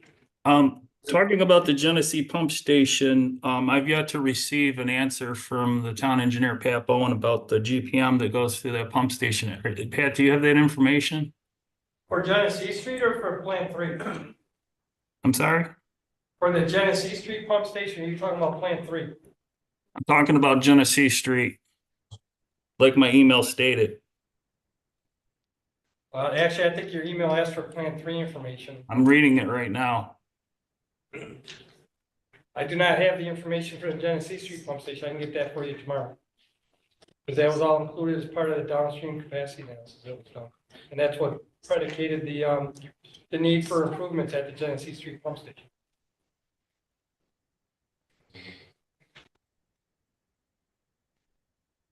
That's all, Brian. Thank you. Okay, thank you, Councilman.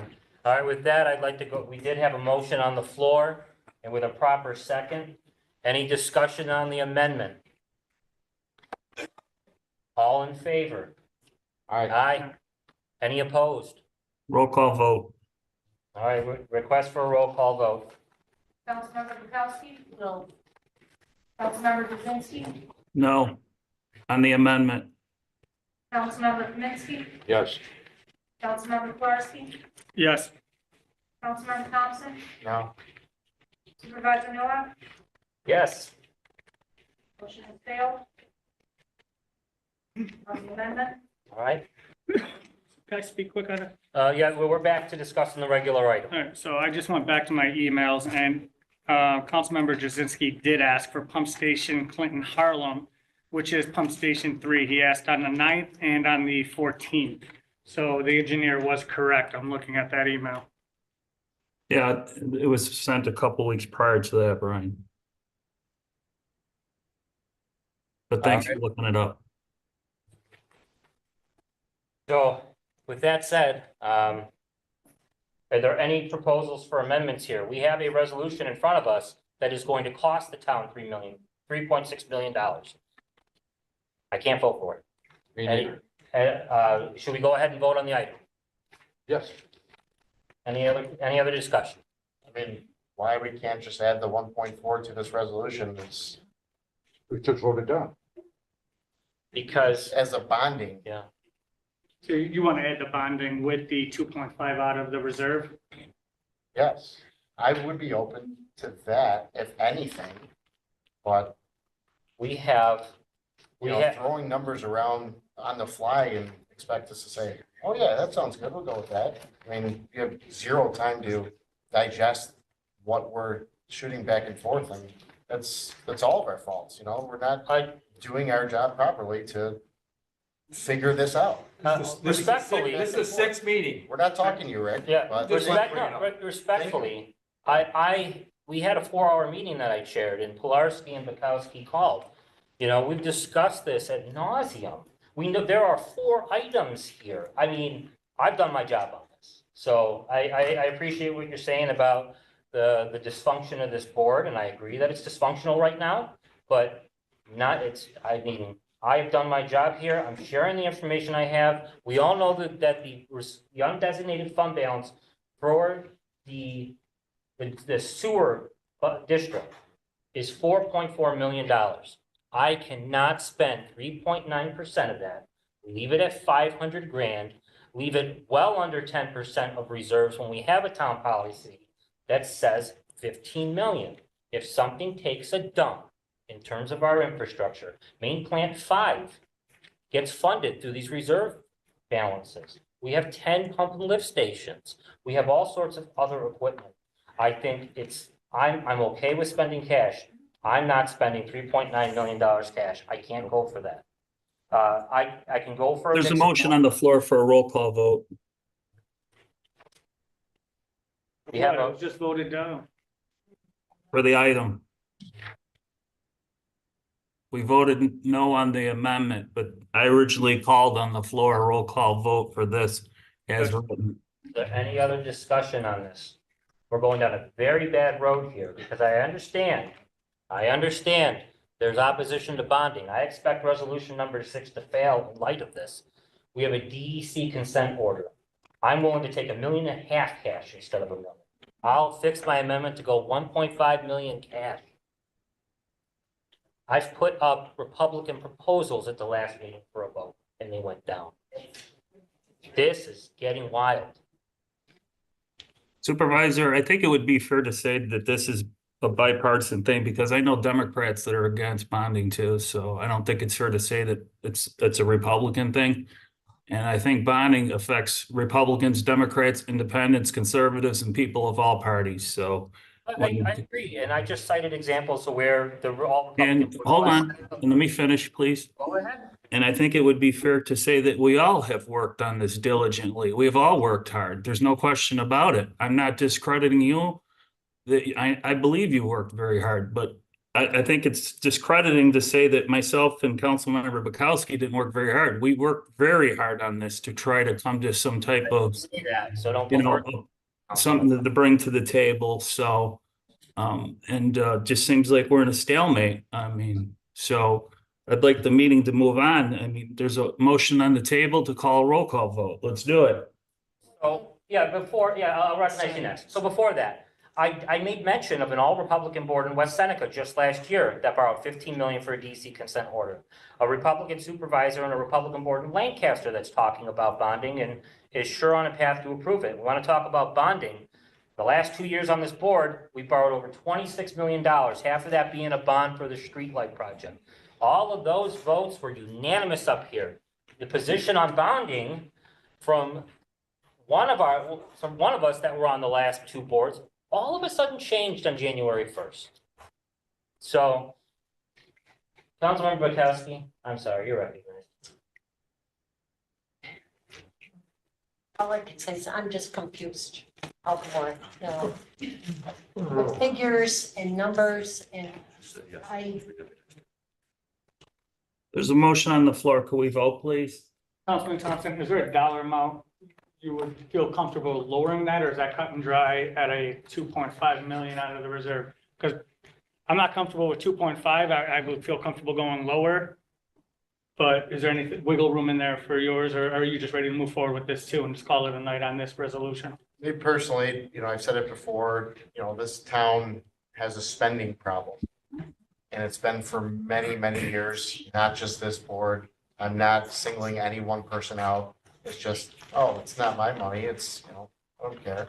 That's the mindset that a lot of people have who are controlling the budget for this town. You have $100 million budget and 70% of it is going towards payroll. How many employees do we have? Anybody else off the top of their head in the crowd? I mean, think about that. $70 million is going to what, 400 employees? Maybe 500 with part-time? And I understand benefits and things like that, but these are the reasons for my opposition for just freely spend, borrow. And I'm okay with bonding. I'm not saying I'm against it, but I don't want to be in a habitual, course of doing this every single year. It's gotta stop, and you need to slow that down. I would put my name on a resolution if we were to bond money this year, but I don't want to bond for $3, $4, $5 million. It's got to be the bare minimum to get this work done that we all agree these resolutions, the work that's on here needs to be done. And that's what caught my ear with you when you were talking. You did say, hey, I'm good with, this 2.5 million and a 1.9 bond. So am I correct? Did you say that, or did I hear that or not?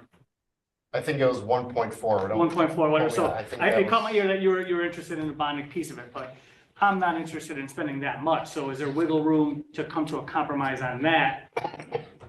That coupled with a 1.4 or 1.9, we'll address that issue next, but just to keep this moving forward, or it seems like it's an all or nothing, which I don't believe that is where you guys stand. So, this 2.5 coming from the sewer reserve fund, that is to get all of that work done that's in this resolution, okay? Mm-hmm. Now, the 1.4 you mentioned to get 9 and 10 done. Now that would be added to this, use these 2.5 for this scope of work. And if this is great importance, to get this done, let's get it done and bond the 1.4 for this. And I'm okay with that.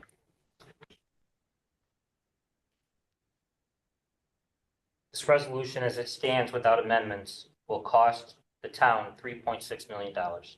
That's what we're starting from. This resolution is giving away money. It doesn't save us money. And the reason being is that we started with a $3.9 million sanitary sewer bond that came with interest. This resolution got down to 2.5. So there was a $1.4 million savings. And then we didn't pay for the $5 million for WQIP3. So it turned into a $1.4 million savings to a negative $3.6 million savings. This cost us $3 million. And this is why I'm saying we can't spend this much cash. And I don't mean to be rude. But when a resolution is drafted, when we don't talk to the highway guys or the engineer or the other board members, I can respect that. You want to do your own research. I get that. But this cost us $3.6 million if we do it. This is evidence that not even the independent research was done.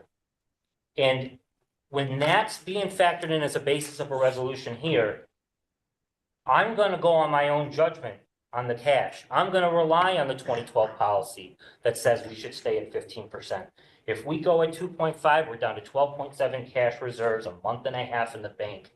And I'm sorry, I can't take the word of folks that said, we're just gonna throw $3.6 million in the garbage. I can go for $1.5 million cash, bond the rest. I would respectfully say we table this item, we vote on the bonding. If the bonding goes through, we bring this back up. So if there's a desire to bond, we can take that up in the next resolution and then pull this back up under the suspension of rules. But if there's a roll call vote, I'll be a no on this. And we need 5 votes for this to pass, so. So, if I may, Yeah, go ahead. so this is related to DEC consent order. Is that correct? Yes, sir. So let's get it modified and get it to that comfortable amount and do the $2 million of DEC consent work. There's $3.4 million of DEC consent work. There's 2 million and 1.4. The 1.4 was omitted in here. Because it was omitted, this cost us money. This is like spending $3.6 million. We don't have to. The only way this won't cost the town $3.6 million is if we amend it somehow, or we pass a subsequent bond to match the 1.4 at a bare minimum. But then we get to the question of how much cash do we leave in the bank? We have a resolution in front of us that's going to cost the town $3.6 million. I'm sorry, I'm going to go on my judgment here and the reliance on professionals to say we should stay at 15%. Spending $2.5 million gets us under 15% of reserves. If we spent 1.5, we're closer to 20. We're ready for an emergency if it happens. And we saw playground equipment get wrecked by a car over the weekend. We're at the end of April. We have 8 more months this year. We have an aging infrastructure system. And it was proposed that we just spend the savings account down to $500,000. And if Harlem Road takes a dump, it's going to take 4 months to bond. We don't have the cash. We can't transfer cash from the general fund into the sanitary sewer district. And I know this has taken a while and this has been protracted. Very important stuff. If we spend that cash, we're done for, you know? What do? We fire the people we fire people in the sewer district. We have a minimum staffing number in the TCA contract. That's not going to save us money. We're going to have to pay that back anyways. You know, we have pension costs inside of that sewer district. We have other costs related to labor in that district that don't go away if you get rid of folks. I'm sitting up here with smart folks. I just don't think this idea is smart. So you suggested 1 million, but then you also said now 1.5, I would go up to 1.5 and then bonding would be at what? the bonding would be at 2.4. 2.4? 2.4. I thought it was 1.4. It's a total of 3.9. So two, if we did 2.4, 1.5, that's 24, 15, 39. So I think that's a fair compromise on this with getting our DEC consent order done. The biggest concern I have with this resolution is it left off a critical piece of the project work. And we have to fund that somehow. That's just my opinion. We don't have to. We can give New York the money back. Supervisor, Yes. I just want to point out that if we don't live up to the obligations of that grant funded project, there's going to be a lot more work to be done yet on the DEC consent order moving forward. Mhm. The chances of our getting another WQIP grant are not going to be very good. Yeah, and we won't even be able to measure. Thank you. We won't be able to measure amount of the money we lose in the future. This is the third $5 million grant we've been awarded. If we don't live up to the obligations, I think we'll have a hard time getting it.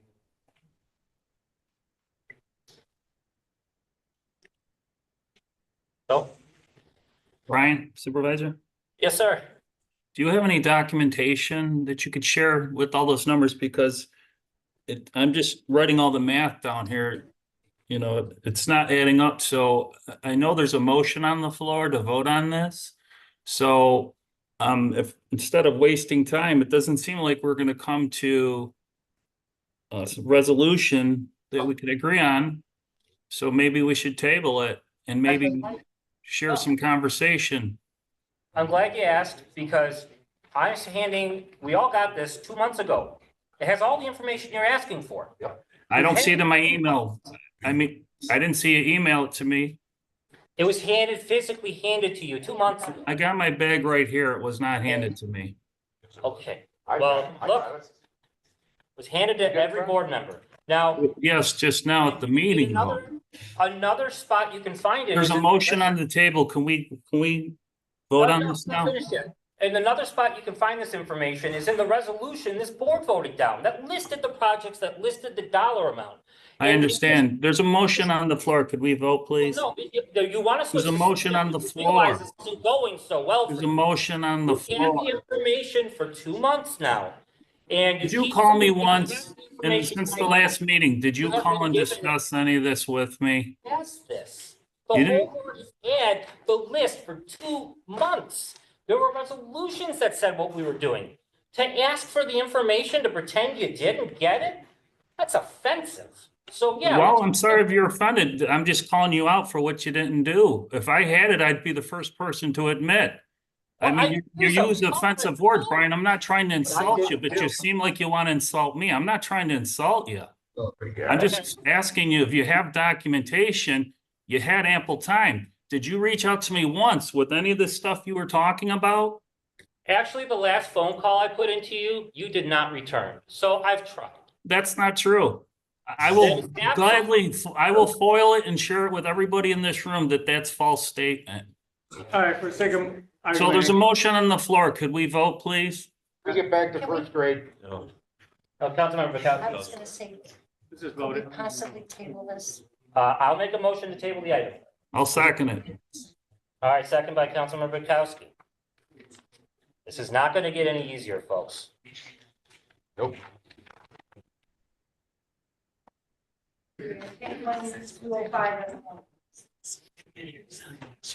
Supervisor Noah and Councilmember Preston, correct? Mhm. Resolution 2024-206 is sponsored by Supervisor Noah, seconded by Councilmember Kaminsky. In the matter of increase and improvement of facilities of the Consolidated Sewer District in the town of Chickawaga and the county of Erie, New York pursuant to 202B of the New York State law. There is consisting of replacement or repair of sanitary sewers, including related or ancillary work in connection thereof, as described in said report. Estimated cost $3.95 million. The expenditure not to exceed $3.95 million for the proposed project.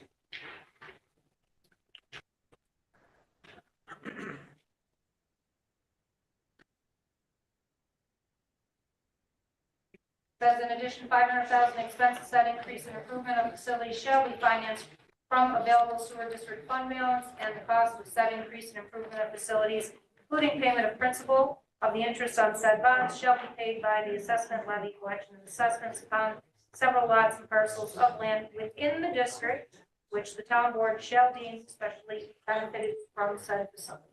All right. Other questions? Considering I'm mover, I get to go first on this. And then Councilman Kaminsky, you'll be next. So the last resolution, put it up. We had $1.4 million of work that wasn't considered in that. We put our grant situation with New York State at risk. That would have cost the town $3.6 million. For another $300,000, the proposal here, $300,000 plus the interest. The proposal here says, let's do that $1.4 million WQIP matching. And that way we could do the $5 million of sewer work. And it takes in the other work that was funded through the sanitary fund with the 2 million of 4, 9, and 10 sewer sheds. This proposal, yeah, it cost us an extra $300,000 plus bond interest, but we get another $6.5 million of work out of it. So for another $500,000, well, $300,000 plus the interest, we get $6 million of work. That's a pretty damn good bang for the buck. And it goes back to the reason why we were talking about doing some bonding in the first place. Because in this particular account, We just don't have the cash to do everything this year. The reason I'm putting up a bond resolution generally is so we can have a discussion about the dollar amounts. I am open to switching that dollar amount down.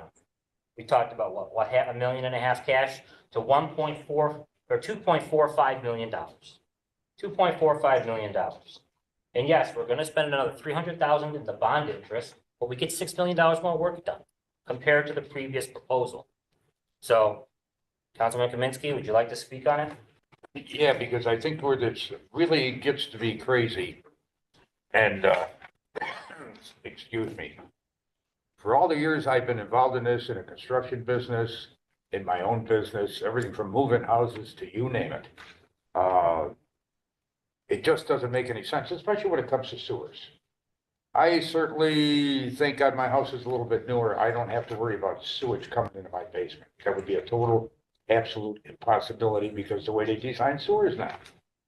How many people want their basement full of sewage if you've got a house over 50, 60 years old? I don't think anybody would.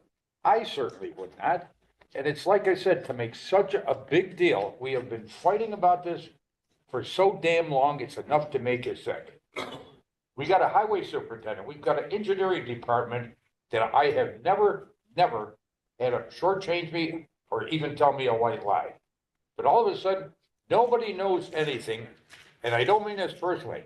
We've got people on the board for 2.5 months. I'll tell you one thing, they know a hell of a lot more than I did when I was on 2.5 months, 12 years ago. It took me almost 18 months to catch on to a lot of this, including the budgeting. And why? Because I talked to Brian Kraus up there. How many conversations you and I had, Mark? Quite a few. Can't even count them. And you cannot do this on their own. And it's the only thing I've got to say about this doesn't go through. It's every single taxpayer in the town is going to be the loser. And I want you all to remember that. You know, so someday when you get up in the morning and your house smells funny and there's sewage in the basement, don't come looking at me. Thank you. Any other council members like to speak on the item? Councilmember Jazinski, you're recognized.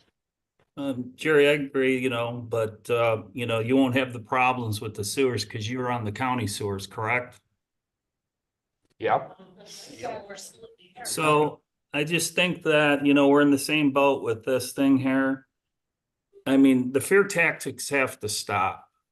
I mean, always the world's coming to an end, the sky's falling, oh my God, the infrastructure's everybody's sewers are gonna flood. I mean, that scare tactic has to stop. Let's be realistic. We have to, I guess you don't like the word fiscally accountable, but I do. I like that word. And I think that, we're probably going to have the same problem with this resolution. So I'd like to make a motion to table it. Thank you for your comments. I'd like to add the resolution that just left was proposed by yourself and 2 others, and it cost the town $3.6 million, and it just gives up $6 million worth of work. So to suggest fiscal irresponsibility on Councilman Kaminsky's part is kind of wild. His name's not on that. So how much will it cost the average taxpayer for this project? Well, it depends. Are we going to give New York back their $5 million or not? Well, I'm just asking the question. I didn't ask the question to receive a question. I mean, you had some hard numbers you wanted to share with the last resolution, but now you don't have any hard numbers. I think, this is your resolution. You sponsored it. What are the hard numbers? How much money will it take the average taxpayer? It depends on the ad valorem value of their house, because as I said, So the median, what's the median house in this town? How much is it? No, we're looking at what the most recent budget maybe had 155 on it. It's gonna cost the district $3.9 million. What's interesting here is we didn't talk about the per house cost to taxpayers for the $3.6 million that was gonna be given away. It wasn't gonna cost it. We didn't have to borrow the money though. We didn't have to borrow that money. It's not gonna cost the taxpayers $1. That money's already in hand. We're gonna lose a $5 million grant if we don't do the WQIP. I went over this. You know what? Like I said, we have to think about this, I mean, here we are in the 11th hour talking about this. you know, it's been mentioned many, many times that we're dysfunctional. I mean, I think that's a fair statement. How are we gonna ever come to any terms with this if we don't discuss this until we're in the 11th hour? We had a 4-hour meeting on April 2nd. So, We discussed it. Yes, but it was all, you know what, we came to a conclusion about, you know, using the reserves for some of the paving, and then you backtracked and said no. We actually, after you decided to leave the meeting 45 minutes early, we came to a conclusion on sanitary bonding that got torn apart between the work session and the regular meeting, the last meeting. Yes, but if you if you watch that movie or that Yeah, movie. YouTube video again, It's real life. This is real people's houses. It's not a movie. This can I isn't finish? theater. I mean, I don't want to interrupt you. Can I finish talking? Go ahead. If we rewind that YouTube of that special meeting, I distinctly remember that you and I came to an agreement on using reserve funding for some of the paving. I don't know why we still can't do that. You were okay with it then. Why aren't you okay with it now? Hold on. We're talking You about were okay highway with it tightness. then, but you're not okay with This it now. goes back to the tactic you use over and over again, to change the subject when it's inconvenient for you. We're not. Do you need a break? I mean, do you need time out or something? Do you need to chill out? I mean, you're getting, I mean, I know you're on blood pressure and all. This isn't helping. all right. Yeah, Val Sarton. Here we go again. Boy, do I need it every day. I take once a day, guys. Yeah. Join the volunteer fire department. That's how I figured out I had high blood pressure. So Can we thank move you. Then relax. We're trying to have a cordial conversation. I'm not trying to attack you, Brian, but you seem to do it to me. Councilmember Pilarski, you're recognized. Let's move forward. Councilmember Thompson and Bukowski, is there any room for negotiations on this or any ideas or thoughts for meeting on this? If not, let's just respect each other's time and night and just say, hey, it's tabled and let's move forward. All right, because we got two more, the exact same thing that we're gonna go round and round in circles for, and I don't want to waste 45 minutes on each. Hearing that, I'll make a motion to reduce the bond borrowing from 3.9 to $2.45 million. Do I have a second? A second. All right. So vote on the amendment. May I have a roll call vote on the amendment? Councilmember Bukowski, No. Councilmember Jazinski, No. Councilmember Kaminsky, Yes. Councilmember Pilarski, Yes. Councilmember Thompson, No. Supervisor Noah, Yes. I'll make an amendment. I'll make an amendment to go down to $1.95 million. Do I have a second? Let's just, it's not gonna go through, so. All right. I make a motion to No table second. this. Yes. I'll second. Okay, keep it moving.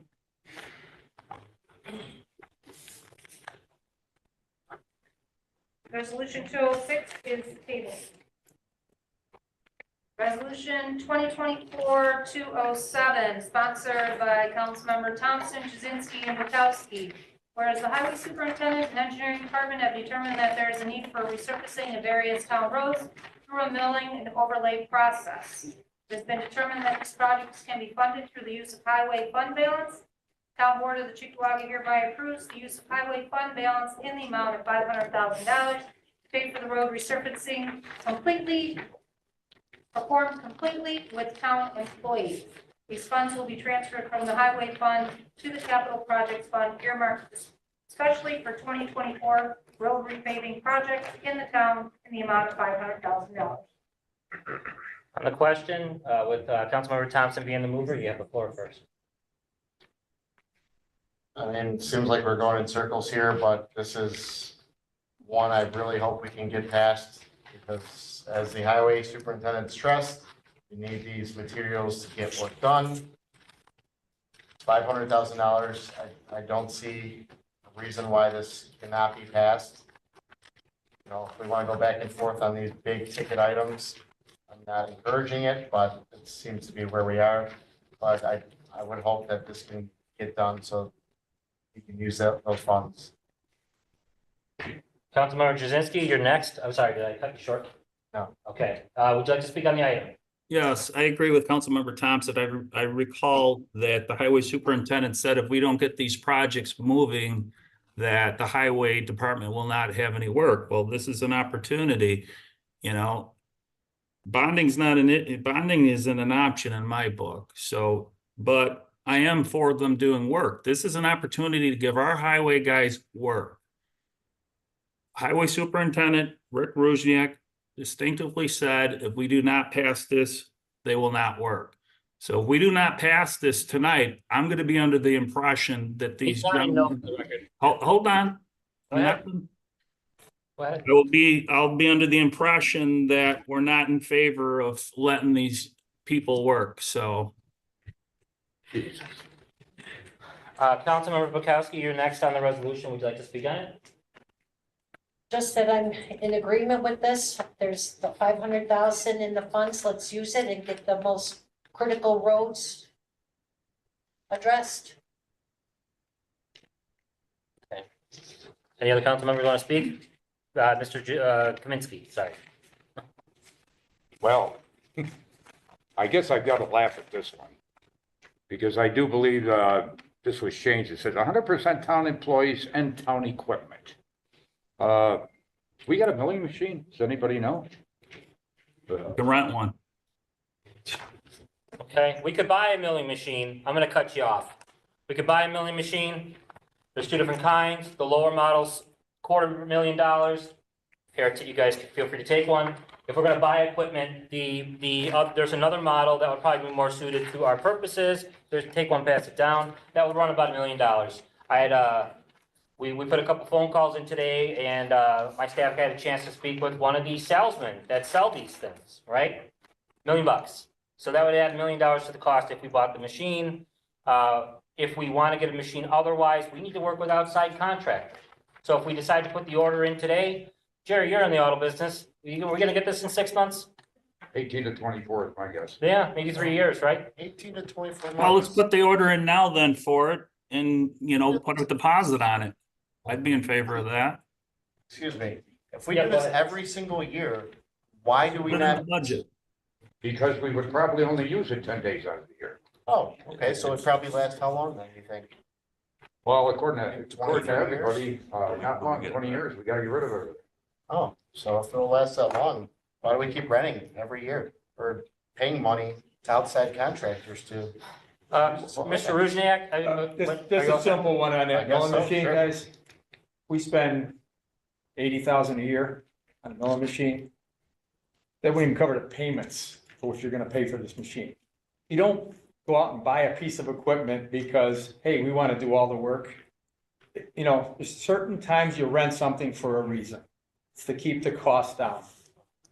In the end, this will cost us more money over 10 years to buy that than it does to rent a milling machine. You'd say this could probably last for, what, 20, 30 years, use it for how Oh, many days? the maintenance on these things, they're a self-destructing machine.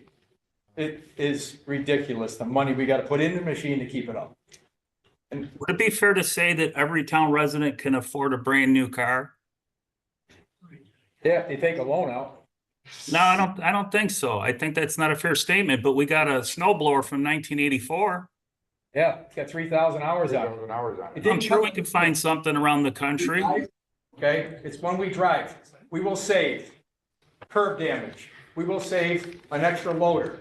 We will blow it in areas, we can blow the snow. We don't even need a truck to blow it into. We can blow it into. Can we a get field. back on topic for the Yeah. paving though? 'Cause Right, now we're yeah. back into winter now Got and it. I just want to get out before summer All right. hits. Yep, Councilmember Kaminsky, are you finished? And then we'll. No, that's what I said. The whole point is. Well, we can- lease Bobcats. Do you mind?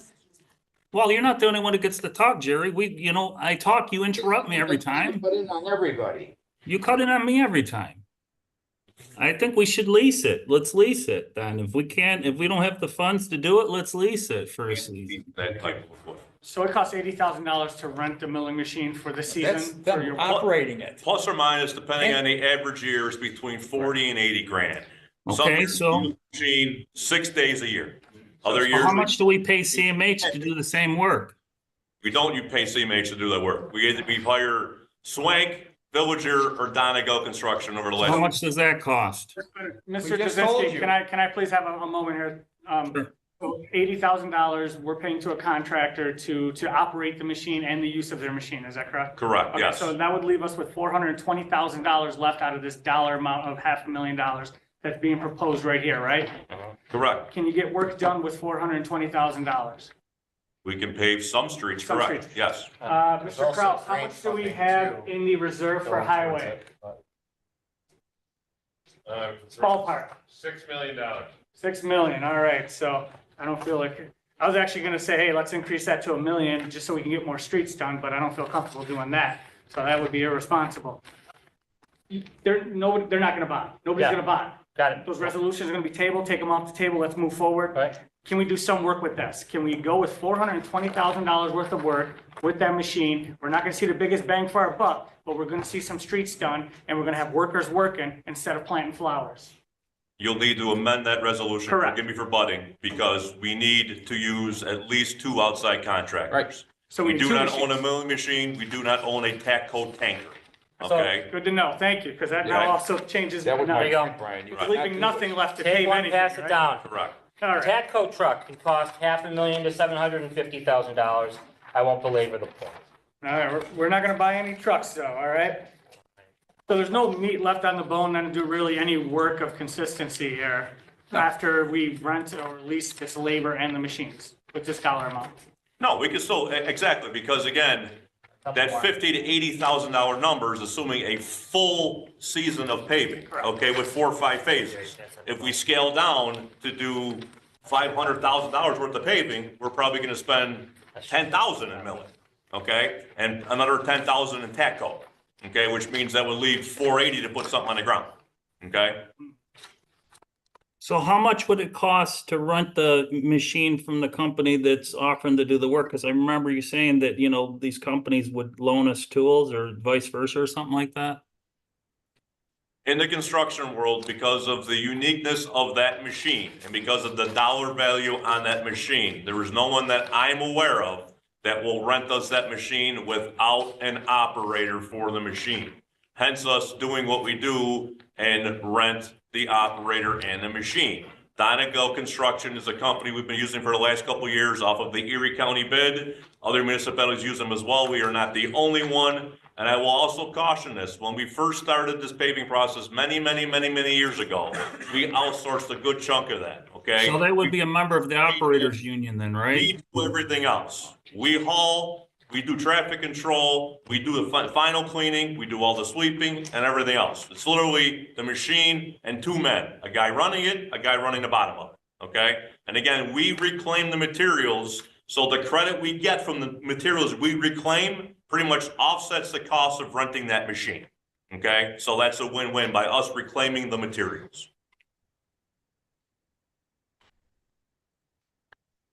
All right, I have one last thing to say as far as saying my piece. I passed out a list of the 2024 proposed roads, phase 1, 2, 3, and 4. I just want to correct the record. It was said that a majority of these roads are south in South Cheektowaga. That's not the case.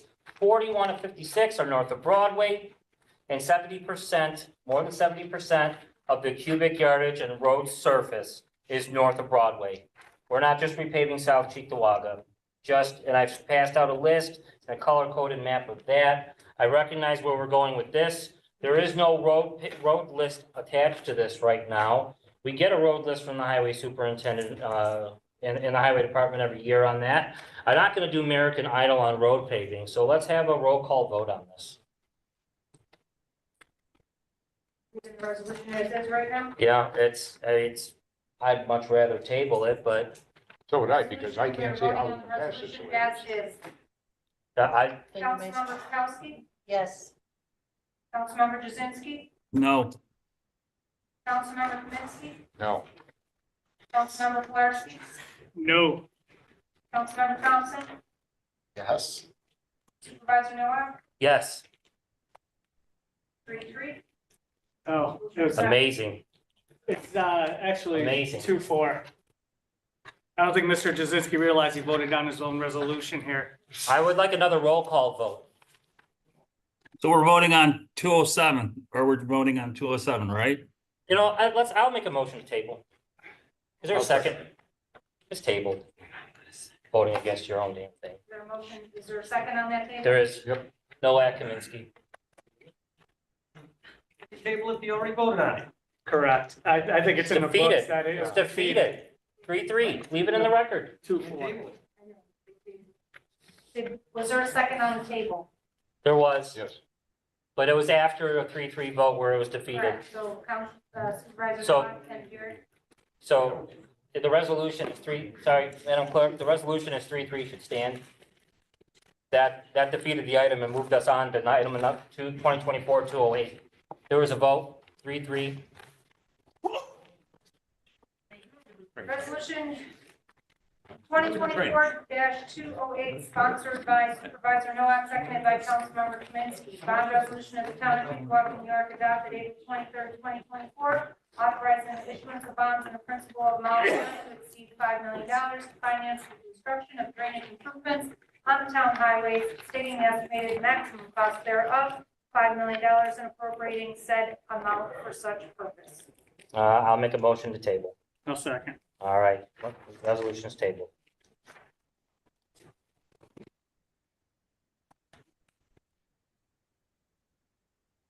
Resolution 2024-209, sponsored by Councilmembers Thompson, Jazinski, and Bukowski. The Highway Superintendent and Engineering Department have determined that there is a need for partial road reconstruction, which includes storm sewer upgrades on Shanley Street and Pleasant Parkway in the amount of $1.5 million.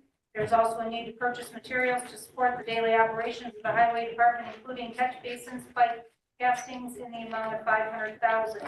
Additionally, there's a need to perform bridge rehabilitation on the Galleria Drive Bridge in the form of replacement of the armor joint on said bridge in the amount of $150,000.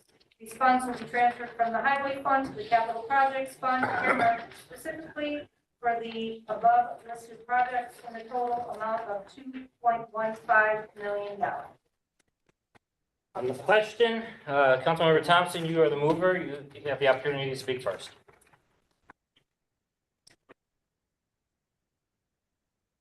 I don't have any comments on this moment. I'm looking over an possible amendment that was just presented. I don't have any comment on this right now. Okay, Councilmember Jazinski, do you have any comment? Thank you, Councilmember Thompson. No comment. Councilmember Bukowski, any comment? All right, so we can get right to the amendment here. I'd like to be recognized next. There's work here that we have to do right away. We need day-to-day operating expenses for highway at 500,000, and we have a bridge that's probably gonna be flagged by New York any day now at 150. I've got an amendment here to change the dollar amount from 2.15 million to 650,000. We can all agree that those jobs need to be done. They're listed. I'll make the motion for the amendment. Is there a second? No second. There's a second from Councilmember Pilarski. And we have a roll call on the amendment. We're amending this one. Yes, so Should the, What are you proposing the amendment? Councilmember Jazinski, I'm sorry to make it go fast. So, because you're not seeing it. So my amendment would call for the amount, to reduce the cash amount to $650,000.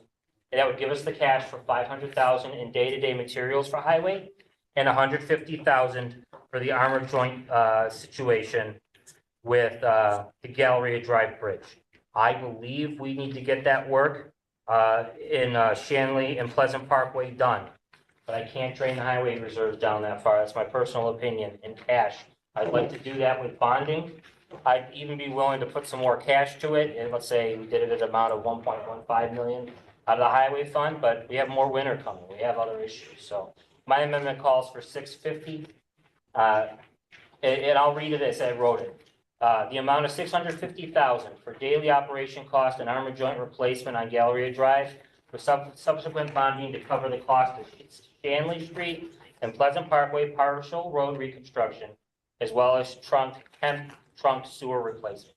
I'll actually throw this out and just say an amendment to change the amount to 650. Is there a second on that amendment? Just changing the dollar amount to 650, yes? Second. So a roll call vote on the amendment, please. With or without the bonding? It's just independent of bonding. The bonding will fail without the bonding. Without. That gets us an opportunity to start some of the work. So you're saying this resolution would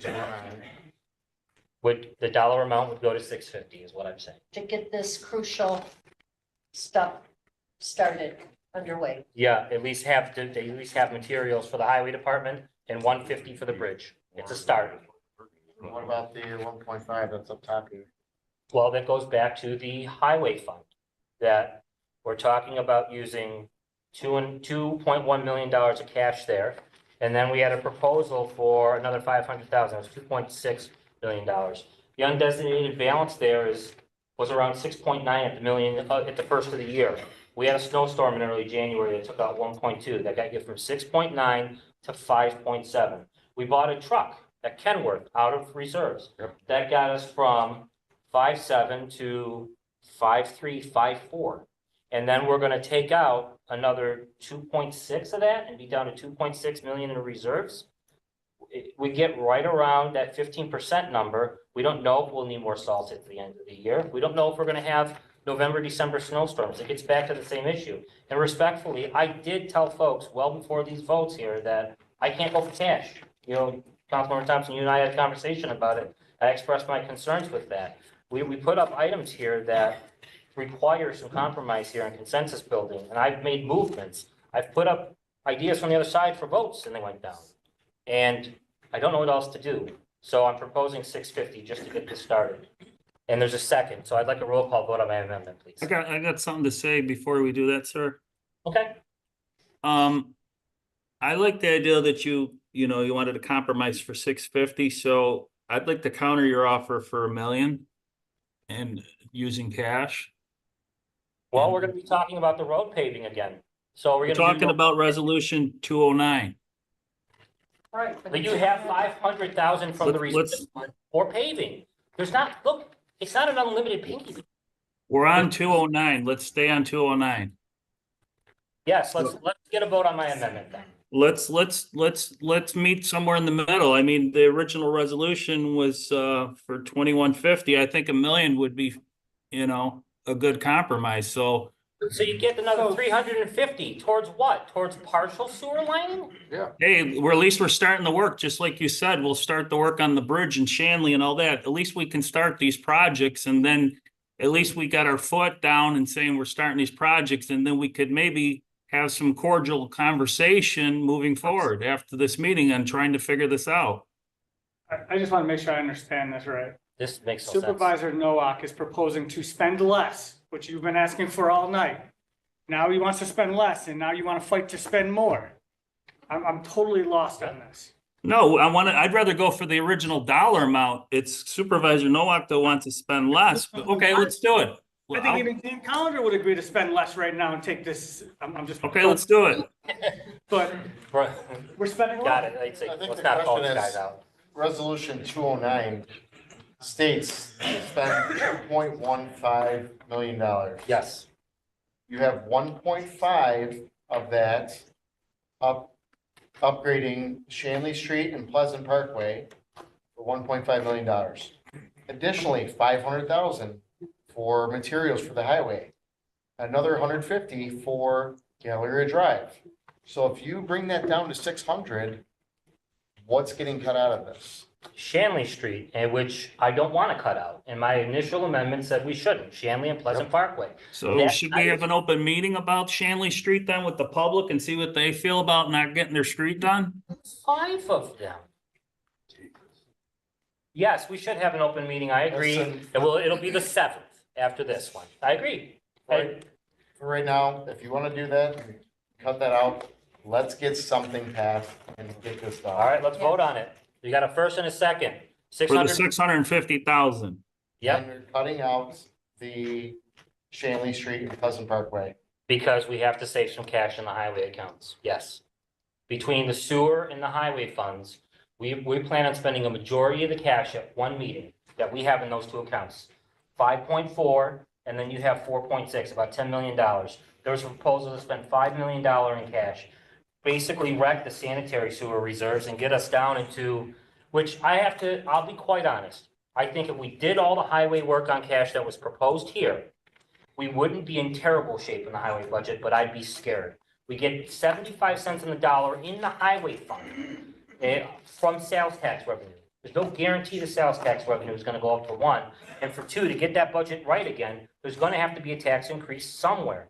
All these budgets work together, the $103 million. You have about 15 million in the highway account. You have close to 3 in the lighting district, another 15 in the consolidated sewer district, over 10 million in the garbage district. altogether, they fall under the 2% tax cap that we're gonna be going up against. And I see where we're going here. We will not be exceeding the 2% tax cap this year. So I understand that, and I don't wanna do that. But part of this is, if we're gonna do the, we're either gonna do the work and do some bonding to cover it. But if we're gonna do all this on a cash basis, we might as well say no to the work and save the cash for whatever emergency can come, instead of doing all the work on a cash basis. So I'm just proposing 650. And again, I'd like a roll call vote on the amendment, please. It is a proper amendment with a second to change the dollar amount there to 650 from 2150. We're gonna have to go back to the table on the rest of this stuff again. Taking out that first line. Yeah. Make it 0. And make it 0 under the first whereas. So, yep, make it 0 under the first whereas, and then change the 2150 to 650, please. So this is resolution 2024-209, the first whereas, the amount is going to be 0, and the last resolved is going to be 650,000. Roll call vote will do on that. Councilmember Bukowski? Yes. Councilmember Jazinski? Yes. Councilmember Kaminsky? Yes. Councilmember Pilarski? Yes. Councilmember Thompson? Yes. Supervisor Noah? Reluctantly, yes. Three of something, very good. ladies Go. and gentlemen. Thank you, Mom.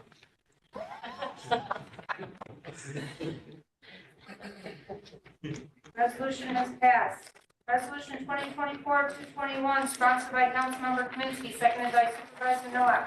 Whereas the town of Chickawaga, herein known as the town, and the town of Chickawaga Public Safety Dispatchers Association, hereinafter known as PSC, are parties to collective bargaining agreement CBA dated January 1st, 2020 through December 31st, 2023.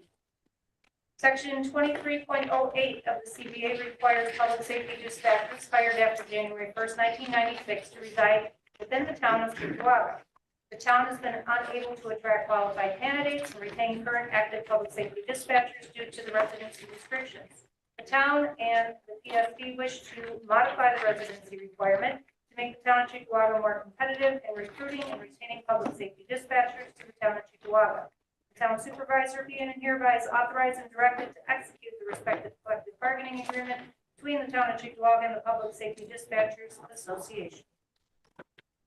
On the question, Councilmember Kaminsky, you're the mover. Would you like to speak on it? Well, I don't know what's gonna pass anymore. Maybe we should quit writing resolutions, period. What's that? I don't have no issues with it. It's like I said, people don't realize sometimes the amount of work that goes into a lot of this stuff. A lot of work in the background behind it. I don't know if anybody really even appreciates what these people do for the town, but I certainly do. You know, and it gets to be a difficult one with all this stuff, and even going through some past subjects. We can't do everything for everybody, but there's a certain amount of fairness you have to have. And I think that's where this comes into play, that it's got to be fair no matter what. So I don't know if anybody else has got an issue with it, but I certainly don't. All I'd like to say to this is, following the passage of the residency change for the PBA, I approached the dispatchers and said, hey, let's do the same for you guys. I think we've been fighting like cats and dogs over how to fund infrastructure work this evening. I think this is something we all agree on. So I hope it's a down payment on building a good working relationship with you as the town supervisor, that it's not just about pizza parties and just trying to work you guys to death, you know? We're gonna have differences of opinion on what the CBA should look like. I'm somebody that's coming to the table in good faith. I hope this is a down payment on that. Anybody else? Councilmember Pilarski. Last week was Public Dispatcher Appreciation Week, so I just want to say thank you to our dispatchers for the service they put in. A lot of people think it's just a matter of answering phones, and it's not. I mean, it's very stressful. What they're hearing on the other line, there's trauma right there, so they need to go through their own trauma-informed care. They take that home with them, the trauma and everything that goes on. So I just want to say thank you for that. Full support of this resolution. All right, all in favor? Aye. Any opposed? Motion carries. for sticking it out. For all you do. I'm Thank you. just gonna say that. Thank you for all that you do.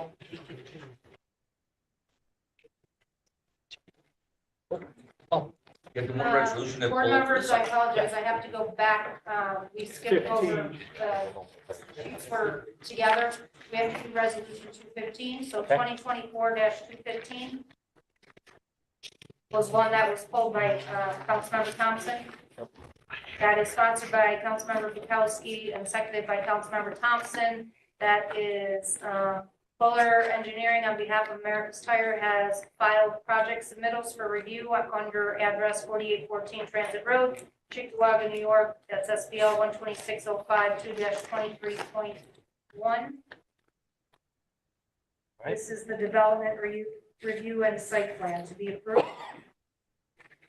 On the question, would the mover or the second like to speak on the item? Councilmember Thompson.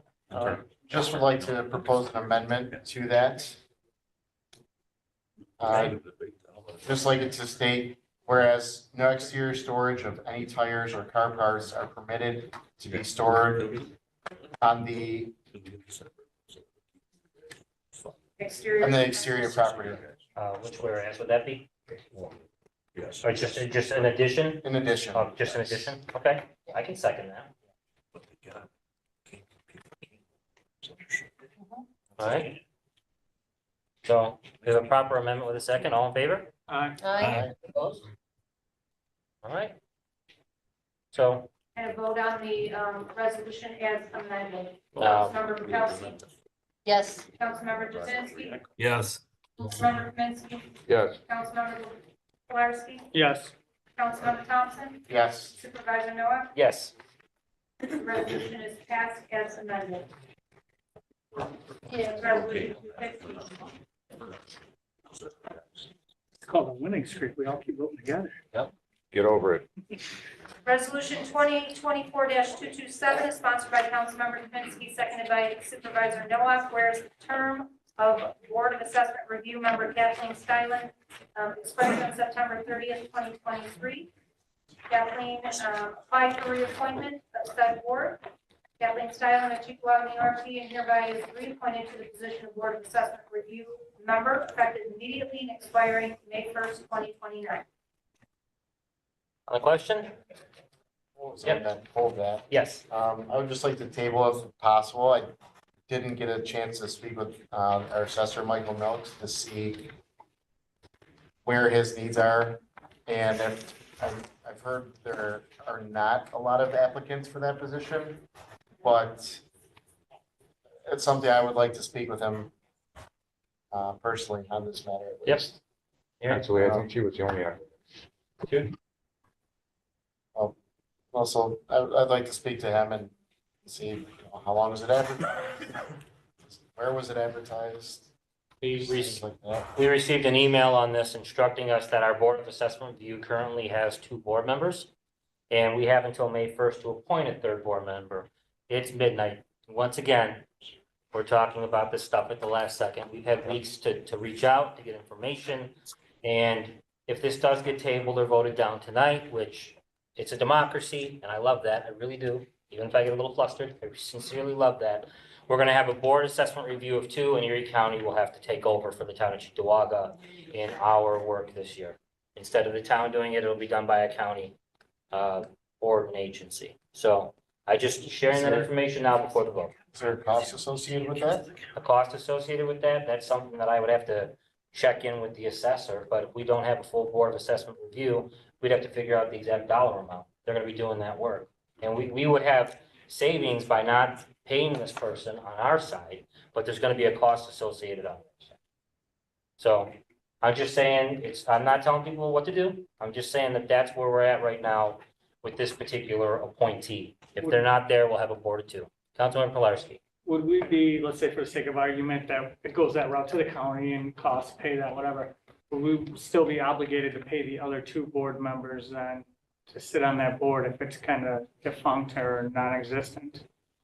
I'm gonna pull up Michael Milk's email.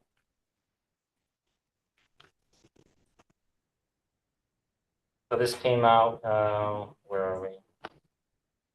I'm gonna look up her last name. Give me just a moment.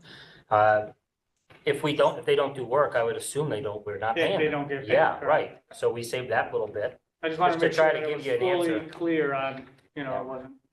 So I'm not sure to. this is April 16th. Good afternoon all. After posting the Board of Assessment Review Precision for the last 10 days with our personnel department, I received one applicant. Kathy Stalen currently sits on the BAR and requested reappointment. With 30 years' experience as a real estate appraiser, she's more than qualified to hear these complaints. Then it goes on, and that's a follow-up, I believe, to an email from the first about a little earlier about this position. So it was posted for 10 days. We had one applicant. And if we approve, she would be back on. If we don't approve tonight, this goes to Erie County. It's not saying that to pressure anybody. It's just literally what's gonna happen. So, I'll second the table. all right, we got a motion and a second to table.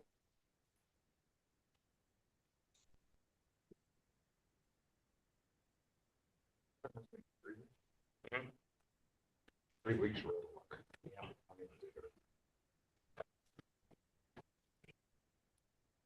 Moving on to suspension of rules, I need a motion and a second to waive the rules to include resolution items 2024, 234, 235, and 236. Do I have a motion? I'll make a motion. I'll second it. All in favor? Aye. Resolution 2024-234, sponsored by Councilmember Thompson, seconded by Supervisor Noah. Crisis Intervention Team, CIT. The trainer is being held May 6, 2024 through May 9, 2024 in Waterloo, New York. Sergeant Sidney Deadline, being hereby is authorized to attend the Crisis Intervention Team. Train the trainer held May 6, 2024 through May 29 in Waterloo, New York. Funds not to exceed $260. On the question? All in favor? Aye. Any opposed? Resolution 2024-235, sponsored by Supervisor Nowak, seconded by Councilmember Kaminsky. This request to be granted that the town clerk be directed to publish a notice to bidders in connection with the furnishing of equipment and operators for public works projects for the period of May 27, 2024 through May 26, 2025, bid number 2024-3. Sealed bids will be received on the first day of May 2024 at 11 a.m. at a public bid opening to be held at the Chickawaga Senior Center, 3349 Broadway. On the question? All in favor? Brian, Yes. real quick, I don't mean to interrupt. We can't move forward with those because the other resolutions have tabled, and as I stated several times, Yeah. we have to clearly define the scope of work that we are going to do, and without having those projects funded, we can't move forward with these, okay? Because again, that's a blanket contract, we cannot have that. I'll I make a motion to table that resolution. And I'm also gonna implore the board, because we don't meet again until May 14th, all right? That at the earliest, I could have a new contract in place, assuming there's a consensus about what to move forward, will be the 4th of July, which means we're halfway through construction season, okay? All right, so once again, to what I was talking with Councilman Thompson earlier, again, the timing is the issue, okay? So that's why I thank those that voted yes to extend the existing contract that we have, so we can keep projects moving for our residents, our taxpayers that we're here for. But then more importantly, we need to make a decision come the 14th about what we're gonna do, okay? Otherwise, we can't move forward with these two resolutions. See, I'll make a motion to table. Second. All right, seconded by Councilmember Jazinski. Resolution 2024-236, sponsored by Supervisor Nowak, seconded by Councilmember Kaminsky. Same thing, notice to bidder in connection with concrete installation of 2024 calendar year. Sealed bids to be received 15th day of May 2024, 11 a.m. at a public bid opening in the council chambers at the Chickawaga Senior Center. Make a motion to table. And I will second.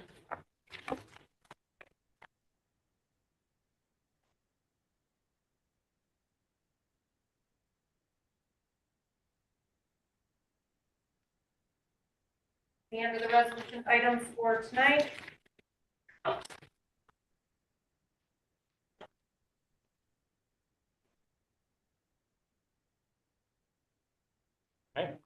Supervisor's comments.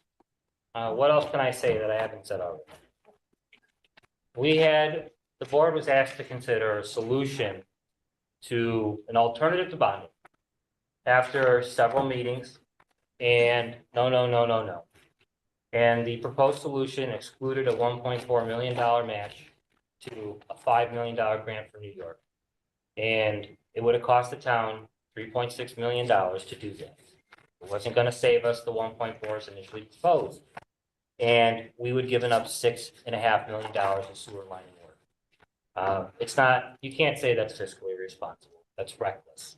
And it's reckless not only because just giving away money and not doing this work. And that's the proposal that's there. It's a failure to listen to the people that work for the town that have been doing this for decades. It's a failure to get the perspective of the finance director or the engineer or the other folks involved. It also demonstrates a failure to do independent research, because if the independent research was done on votes that we've taken publicly and documents that were provided to us, that match would have been there. And then you get into the highway paving piece that implies the buying of vehicles to the cost of $1.5 million. And without a specified road list after all this time, saying roads on the city line are in trouble, which you look at some of these roads, Ivanhoe, Marne, they're in rough shape. Guess what? They're on the list that we were given as part of either 2024 work or 2025 work that they talk about. Where am I? I want to flip over here to make sure that I don't misquote this. It's on the first page. We had to take it off, East Sullivan neighborhood. And, hopefully working for grant money on that. There's a recognition that these roads need work in the idea of planning. This isn't going to stop here. We have issues on Kemp. We have issues on other areas that are listed that were for proposed 2025 work. If we use half of this cash this year in these accounts, we get down to 12% of sanitary. We have more sanitary work to do next year. The bank will be empty. Absolutely empty if we did this cash a second time. It's not financially sustainable. And I think there's room to say, use this amount of cash or that amount of cash. And in that, I think Thompson's working in good faith. And I thank you for that. We talked about some bonding at the April 2nd meeting. There was a show of good faith, and all of a sudden that fell apart. When you have across the board folks that are saying, hey, you need to do a little bit of borrowing here and there. I can agree to a more restricted borrowing scale. I can agree to a little more aggressive cash usage. We're not reaching the middle because there is a stake in the ground saying no borrowing at all. After $26 million of borrowing in 2022 and 2023, it's a hard, fast, absolute no. How do you compromise with that? How do you compromise with people that vote against their own resolutions, that vote against their own ideas? How do you do that? I'm here to compromise and work together. We've got 3 weeks between meetings. I'll say it again like I said it last time. And I apologize to everyone back there. And you guys, I'm willing to do a special meeting to get this dealt with. I saw your eyes. I'm willing to do it if there's interest with this board. If 2 board members call for it, I will honor it. And I always ask that because supervisor can say, we're having a special meeting. I don't want to be dictatorial about it. I want to get some buy-in. I'll show back up to the table. We can talk about what to do with the sanitary part. I think on the road paving side, we're in a rough position there. I'm open to using some cash, but I even voted yes on that today. So I don't know what to do from here. Reason needs to prevail, and it is unreasonable to say, wow, we can wait on the DEC consent order when we've had half a dozen meetings. That's all I got. Anyone else? Yeah. I think, I'm kind of at my wit's end. I look at how hard our engineering department works, our highway guys, sanitation guys. And I wish for the life of me, I could remember whose campaign slogan it was in the state of New York governor's race years ago. Who's going to be left to turn out the lights? We are definitely headed in that direction. This can't go on. I'm sure everybody in this room has probably got some sort of a savings account. So you see something nice, you want to go buy it, or a car, you just take all your savings and it's gone. And when there's an emergency, like I always said, there's a difference between wants and needs. Even with this equipment, maybe I'm the fool that reads every single one of these resolutions. sometimes I read them over to make sure what I'm reading. And I'll tell you, I'm a pain in the rear end. Probably, I talked to Brian Nowak probably more than I talk to my wife in a given day. Because we go through all of this. Guess why we do it? For the best of the taxpayers. And then we get insulted on a continuous basis. Evidently, from what I've heard over the last 3-4 months, there isn't a single soul in Chickawaga that knew what the hell they were doing forever. How mismanaged the funds have been. Everything is mismanaged in a town of Chickawaga. Look at Amherst. I'll bet you they're a hell of a lot better than we are with 11.4% tax increase. Look at the city of Buffalo. It's absolutely disgusting. And then everybody says it's not political. The hell it is. If you didn't see it tonight, you got to be blind, and I'll buy all red and white canes. And that's why I said that's the sad part about it. No, it's not going to hurt me that much. I'm going to kick in for the taxes too. But damn, it's going to hurt every single one in the town of Chickawaga.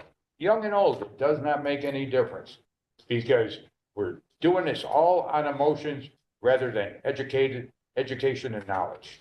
Thank you. Councilman Thompson. Thanks, thank you. So, yes, I do talk about a lot of wasted funding over the years and spending. So, you know, we talk about numbers and facts. It's a fact that there's not a payroll management company that manages our payroll. There's not someone who, we have employees that punch in and out, piece of paper and pen. How does that make sense? For something that's 70% of our budget, we're just trusting, you know, people to be honest with their hours. I mean, I know people from past jobs, oh yeah, I can adjust my own hours. I came in an hour early, left an hour later. You're talking about a town of this size and our budget, 70% of it, from what I'm told, is payroll and benefits. And we don't even track it to that degree to know department number, the geolocation of when somebody punches in and punches out. For someone with a budget this size, you would think that we would focus on that part. It's mind blowing to me, and to just pretend that's not an issue or that it's not happening. So if I'm wrong, please correct me, but that's what I've been told from quite a few different sources within the town. No, you're not wrong. And we have 500,000 of ARPA set aside to do exactly what you're talking about. And that was kicked in the motion before last year. You Yeah, know, and that's we're something, working on it. you know, we've talked about Yeah. doing, but for the past 30 years, think of all that cost savings that could be. It's a lot of money. Any other council members? Yeah, Councilman, yes. Yeah, I just wanted to reference some comments that were made about me in the beginning of the meeting in regards to my bankruptcy. I take no embarrassment of doing it. I take full accountability of it. I lost my job during the recession when the market crashed. Everybody lost their jobs. I had 3 young children to feed, but one thing I did pay was my mortgage. I kept my house. So, you know, me having a bankruptcy is more shameful than the supervisor getting a DWI. That doesn't make you a bad person because you had a DWI any more than I had my bankruptcy. So I just wanted to add, companies that claim bankruptcy, Rite Aid, Party City, during the recession, GM and Chrysler were bailed out. Famous people that claim bankruptcy, Michael Jackson, Dave Ramsey, Walt Disney, Cyndi Lauper, President Thomas Jefferson, football player Michael Vick, Buffalo Bills Terrell Owens, and Miami Dolphins quarterback Dan Marino. So bankruptcy is not a bad thing. It's actually a way out. Everybody deserves a second chance in life, and I was granted that. But for Mr. Nowicki to constantly stalk me and make attacks to me, he should look in the mirror before he makes judgment on me. Because he's talking about my children now, and I took care of my children in a very hard time. And it's not something bad, because I guarantee there's plenty of people that walk through those doors that claim bankruptcy. It's not a bad thing. Any other council members? All right, we're gonna move on to the public comment period. Rick, you're gonna have to sign in on public comment. Thank you, sir.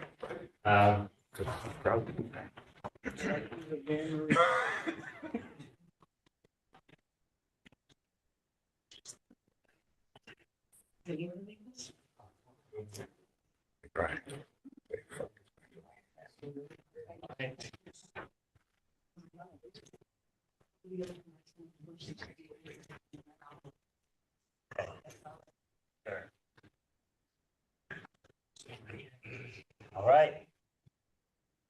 Our first speaker tonight is David Adrian.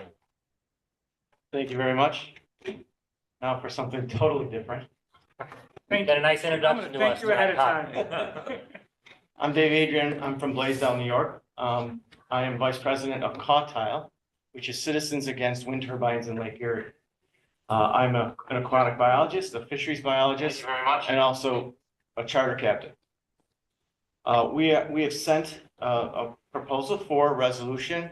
I assumed you all have it, and maybe had a chance to look at it. We would really appreciate your vote on that. Right now, we have 13 towns in Erie County that have voted to approve that resolution, which is an opposition to wind turbines in Lake Erie. I just want to go over some facts here and just to provide some background information. The original proposal was for 100 wind turbines from Buffalo to the PA line, if you can imagine that, anywhere from 2 miles to 12 miles from shore. They would be 460 to 1,000 feet tall. And in most cases, they would be taller than the Marine Midland building, the Seneca One Tower. You could see them from anywhere. 2 miles from shore, 0.6 miles apart. And within each one, a 3,200-foot exclusion zone. So if you can imagine being in a situation where you were near these things, they were 3,200 feet apart, that you'd have to, in a scenario where the wind turbines would break and fall apart, that's how far they travel in that scenario. The increased energy costs for them would go from what is currently $20 per megawatt hour to $135 per megawatt hour. The turbine bases and the actual mounts themselves would have to be mounted in the bottom. Familiar with zebra mussels?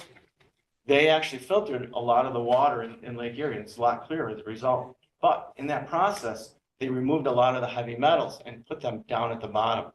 In order for them to mount these wind turbines, they'd have to dig up and excavate the bottom.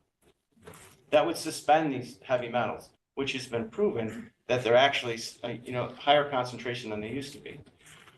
Prevailing currents would push them right down towards our water intakes, and they'd be in our water. So the question is, what does that have to do with Cheektowaga? It's all about water. If they were removed, the heavy metals were removed from the system, pumped into our water treatment plants, many of them could not be, actually removed from the treated water. The result of that was they would be in our drinking water here. So that's why we're going all over Erie County and Chautauqua County. We have 13 towns in Erie County right now and 5 in Chautauqua County that have approved this resolution. So the other thing that could potentially happen is they leak lubricants. The lubricants would land on the top Stop of the 3 water. minutes. Make a motion to give him 45 more seconds. 45 more Yeah. seconds. So basically, what we're trying to do is get this resolution passed in all the towns, and if we can, we'll go to the Erie County and Chautauqua counties to have them passed as well. If you have any questions, please feel free to reach out to us. Okay, thank you. Thank you. All right, next speaker is Patty Meckes. I hope I got that right? Did. All right. You mentioned yielding time. You got 2.5 minutes. Okay, I can talk fast. I'm president of Cautile, Citizens Against Wind Turbines in Lake Erie. We've been going to all the towns asking for a resolution, and I ask your consideration to review the material that we sent.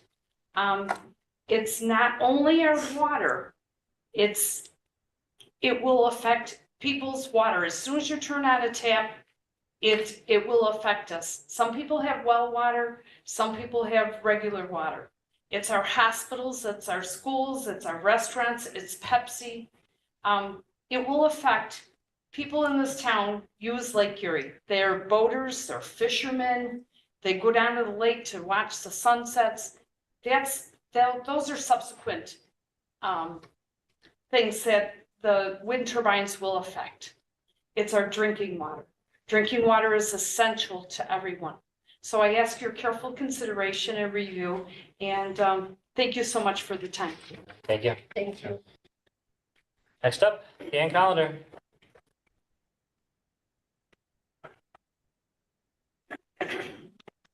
Sure you all know where I live, on Gabrielle Drive. I would like to know, and I brought this up in years past, but I see him doing it again Monday. Why do we continue to allow the risky behavior of our garbage trucks with two people on the back driving in reverse more than halfway down my street? Okay, even though they can go around the block, it's not a dead end. They can go around the block easily.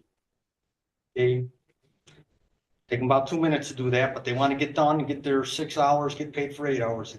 What if one of those people fell off and was seriously or fatally injured? The cost of the taxpayers would be substantial as the town is self-insured. Look at the cost of Officer Blackteeth.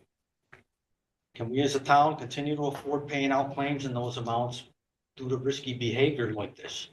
You know, sure, it hasn't happened yet, but you know what? If you play the odds, eventually, you're gonna win eventually. And getting run over by a garbage truck would not be a win for the person or the town. It's gonna cost us a lot of money. I don't know why they continue to drive backwards an eighth of a mile almost down my street. Thank you. Next speaker on the list is Desiree Hairston. I believe she may have left. She does. Was that? She did. She did. Yeah. Okay, thank you. Stephen Nowicki. Me again. All right, so don't worry, Jazinski, I'll get to you in due time. So this is rhetorical, but Councilmember Thompson, do you believe having a savings account is financially irresponsible? I would lean to believe that you don't think that. When a vote was called for you to approve without your name being needed on the record, you were for it. When it changed to needing your name on there, for one reason or another, you decided to change it. When I say that my faith is called into question, it's little things like that that make me not sure of where your interests lie. At the same time, I would like to say thank you for the amendments both you and Member Bukowski approved. I think that's definitely needed for our town, so that's why I question it, but I don't lose my complete faith. Obviously, our savings are for emergencies or when we used to have those massive excesses. Let's see. So I don't know the legality of this, but this will be more on you there here. I don't know how this would get done, but clearly a certain member of this board is, I believe, not acting in the best interest of our town. There is a legal method to consider forcibly but legally removing them. I would look into that. Now back to you, Jazinski. You talked about the 3 children on your papers there about that you were supporting. I had that documentation right in front of me. This is the best $3 I ever spent. I had 2 children on there and a partner, so I don't know where that goes into your track record of not necessarily always telling the truth. Additionally, at the next meeting you attend in person, I would be more than happy to supply you with a headset to communicate online. You know, I'm not sure if you're financially able to do so or not, so I would be happy to give that to you. Yeah, so these documentations, I found them online on the Pacer. It's all free information available. I took the courtesy to blank out the information that I don't believe should be public to everyone in here unless they decide to look it up themselves. Member Kaminsky, I want to say thank you for appreciating what the workers of the town do. I have friends whose family members do that, and I'm a construction worker myself, so I understand what those job responsibilities are. In this building, I have been told to my face by Member Jazinski that he knows they're not as hard workers as other members of this board would portray them to be. This shouldn't come as a surprise to anyone who works for the town where he stands on that. I've said my piece. Thank you, everyone. I've got, please forgive me if I mispronounce this, Rabia Williams. Okay. Hi, this is getting out of hand. It's been months of political posturing and delaying the much needed improvements to the sewage system and roadways. I understand that you're attempting to avoid having your name tied directly to something that will raise taxes, but it is a fallacy that taxes will never go up in this town. Inflation is going up. Something has to happen. And just trying to continuously say that I don't want to raise taxes isn't going to do it. We're spending so much money every day trying not to bond these resolutions. And it's fiscally irresponsible to continue to wait. At this point, we are giving carte blanche to any potential bidders to give us any bid number they want, and we'll have to accept it. Their numbers can continue going up, and it doesn't matter how long we wait, because the more we wait, the higher their numbers can go.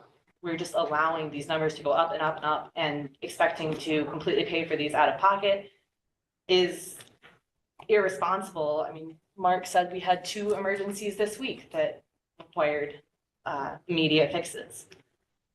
Continuing to stonewall this in the name of compromise is just, nothing's happening and nothing's getting done. It's just financially irresponsible.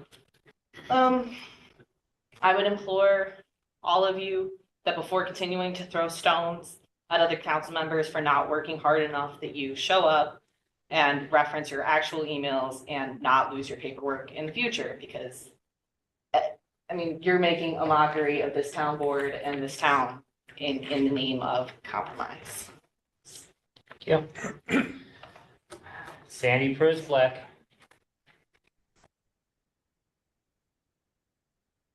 You got 3 minutes. How are you? Okay, how about you? Probably been better, I would imagine. So I'm getting tired of coming up here and saying the same thing over and over, but I guess it needs to be said. It's gonna probably need to be said for months and months on end. You guys are penny wise and pound foolish, and you know who I'm talking about. It's fiscally irresponsible to give $3.5 million in grant money back to the state. It's an assault on the taxpayers in this town, and that's all I have to say. Thank you. Rick Rusniak, you're still here. Yeah. I'm in for the long I knew you run. would be. I'm in for the long run. Good evening. Barb, I applaud you for saying, I don't understand. Takes a lot of guts to do that. Vern, I still like you. I mean, I hope you're voting for what you think, not for what anybody else thinks. That said, the time issue for the employees, 65 employees in my department. We used a handprint, everybody's on it, got a geoglyph, they punch in on their phones. They get written up if they don't. They get suspended, and it's happened. We do our job in our department. The other departments are trying to follow. But these are all rumors that you said nobody in this town does this, and that's not right. We do. That's all. With that, I make a motion to adjourn this most glorious meeting. Do I have a second? Oh, I want to hang I'd like to stay. You like to stay? All right. I'll second that. Second, all in favor, aye.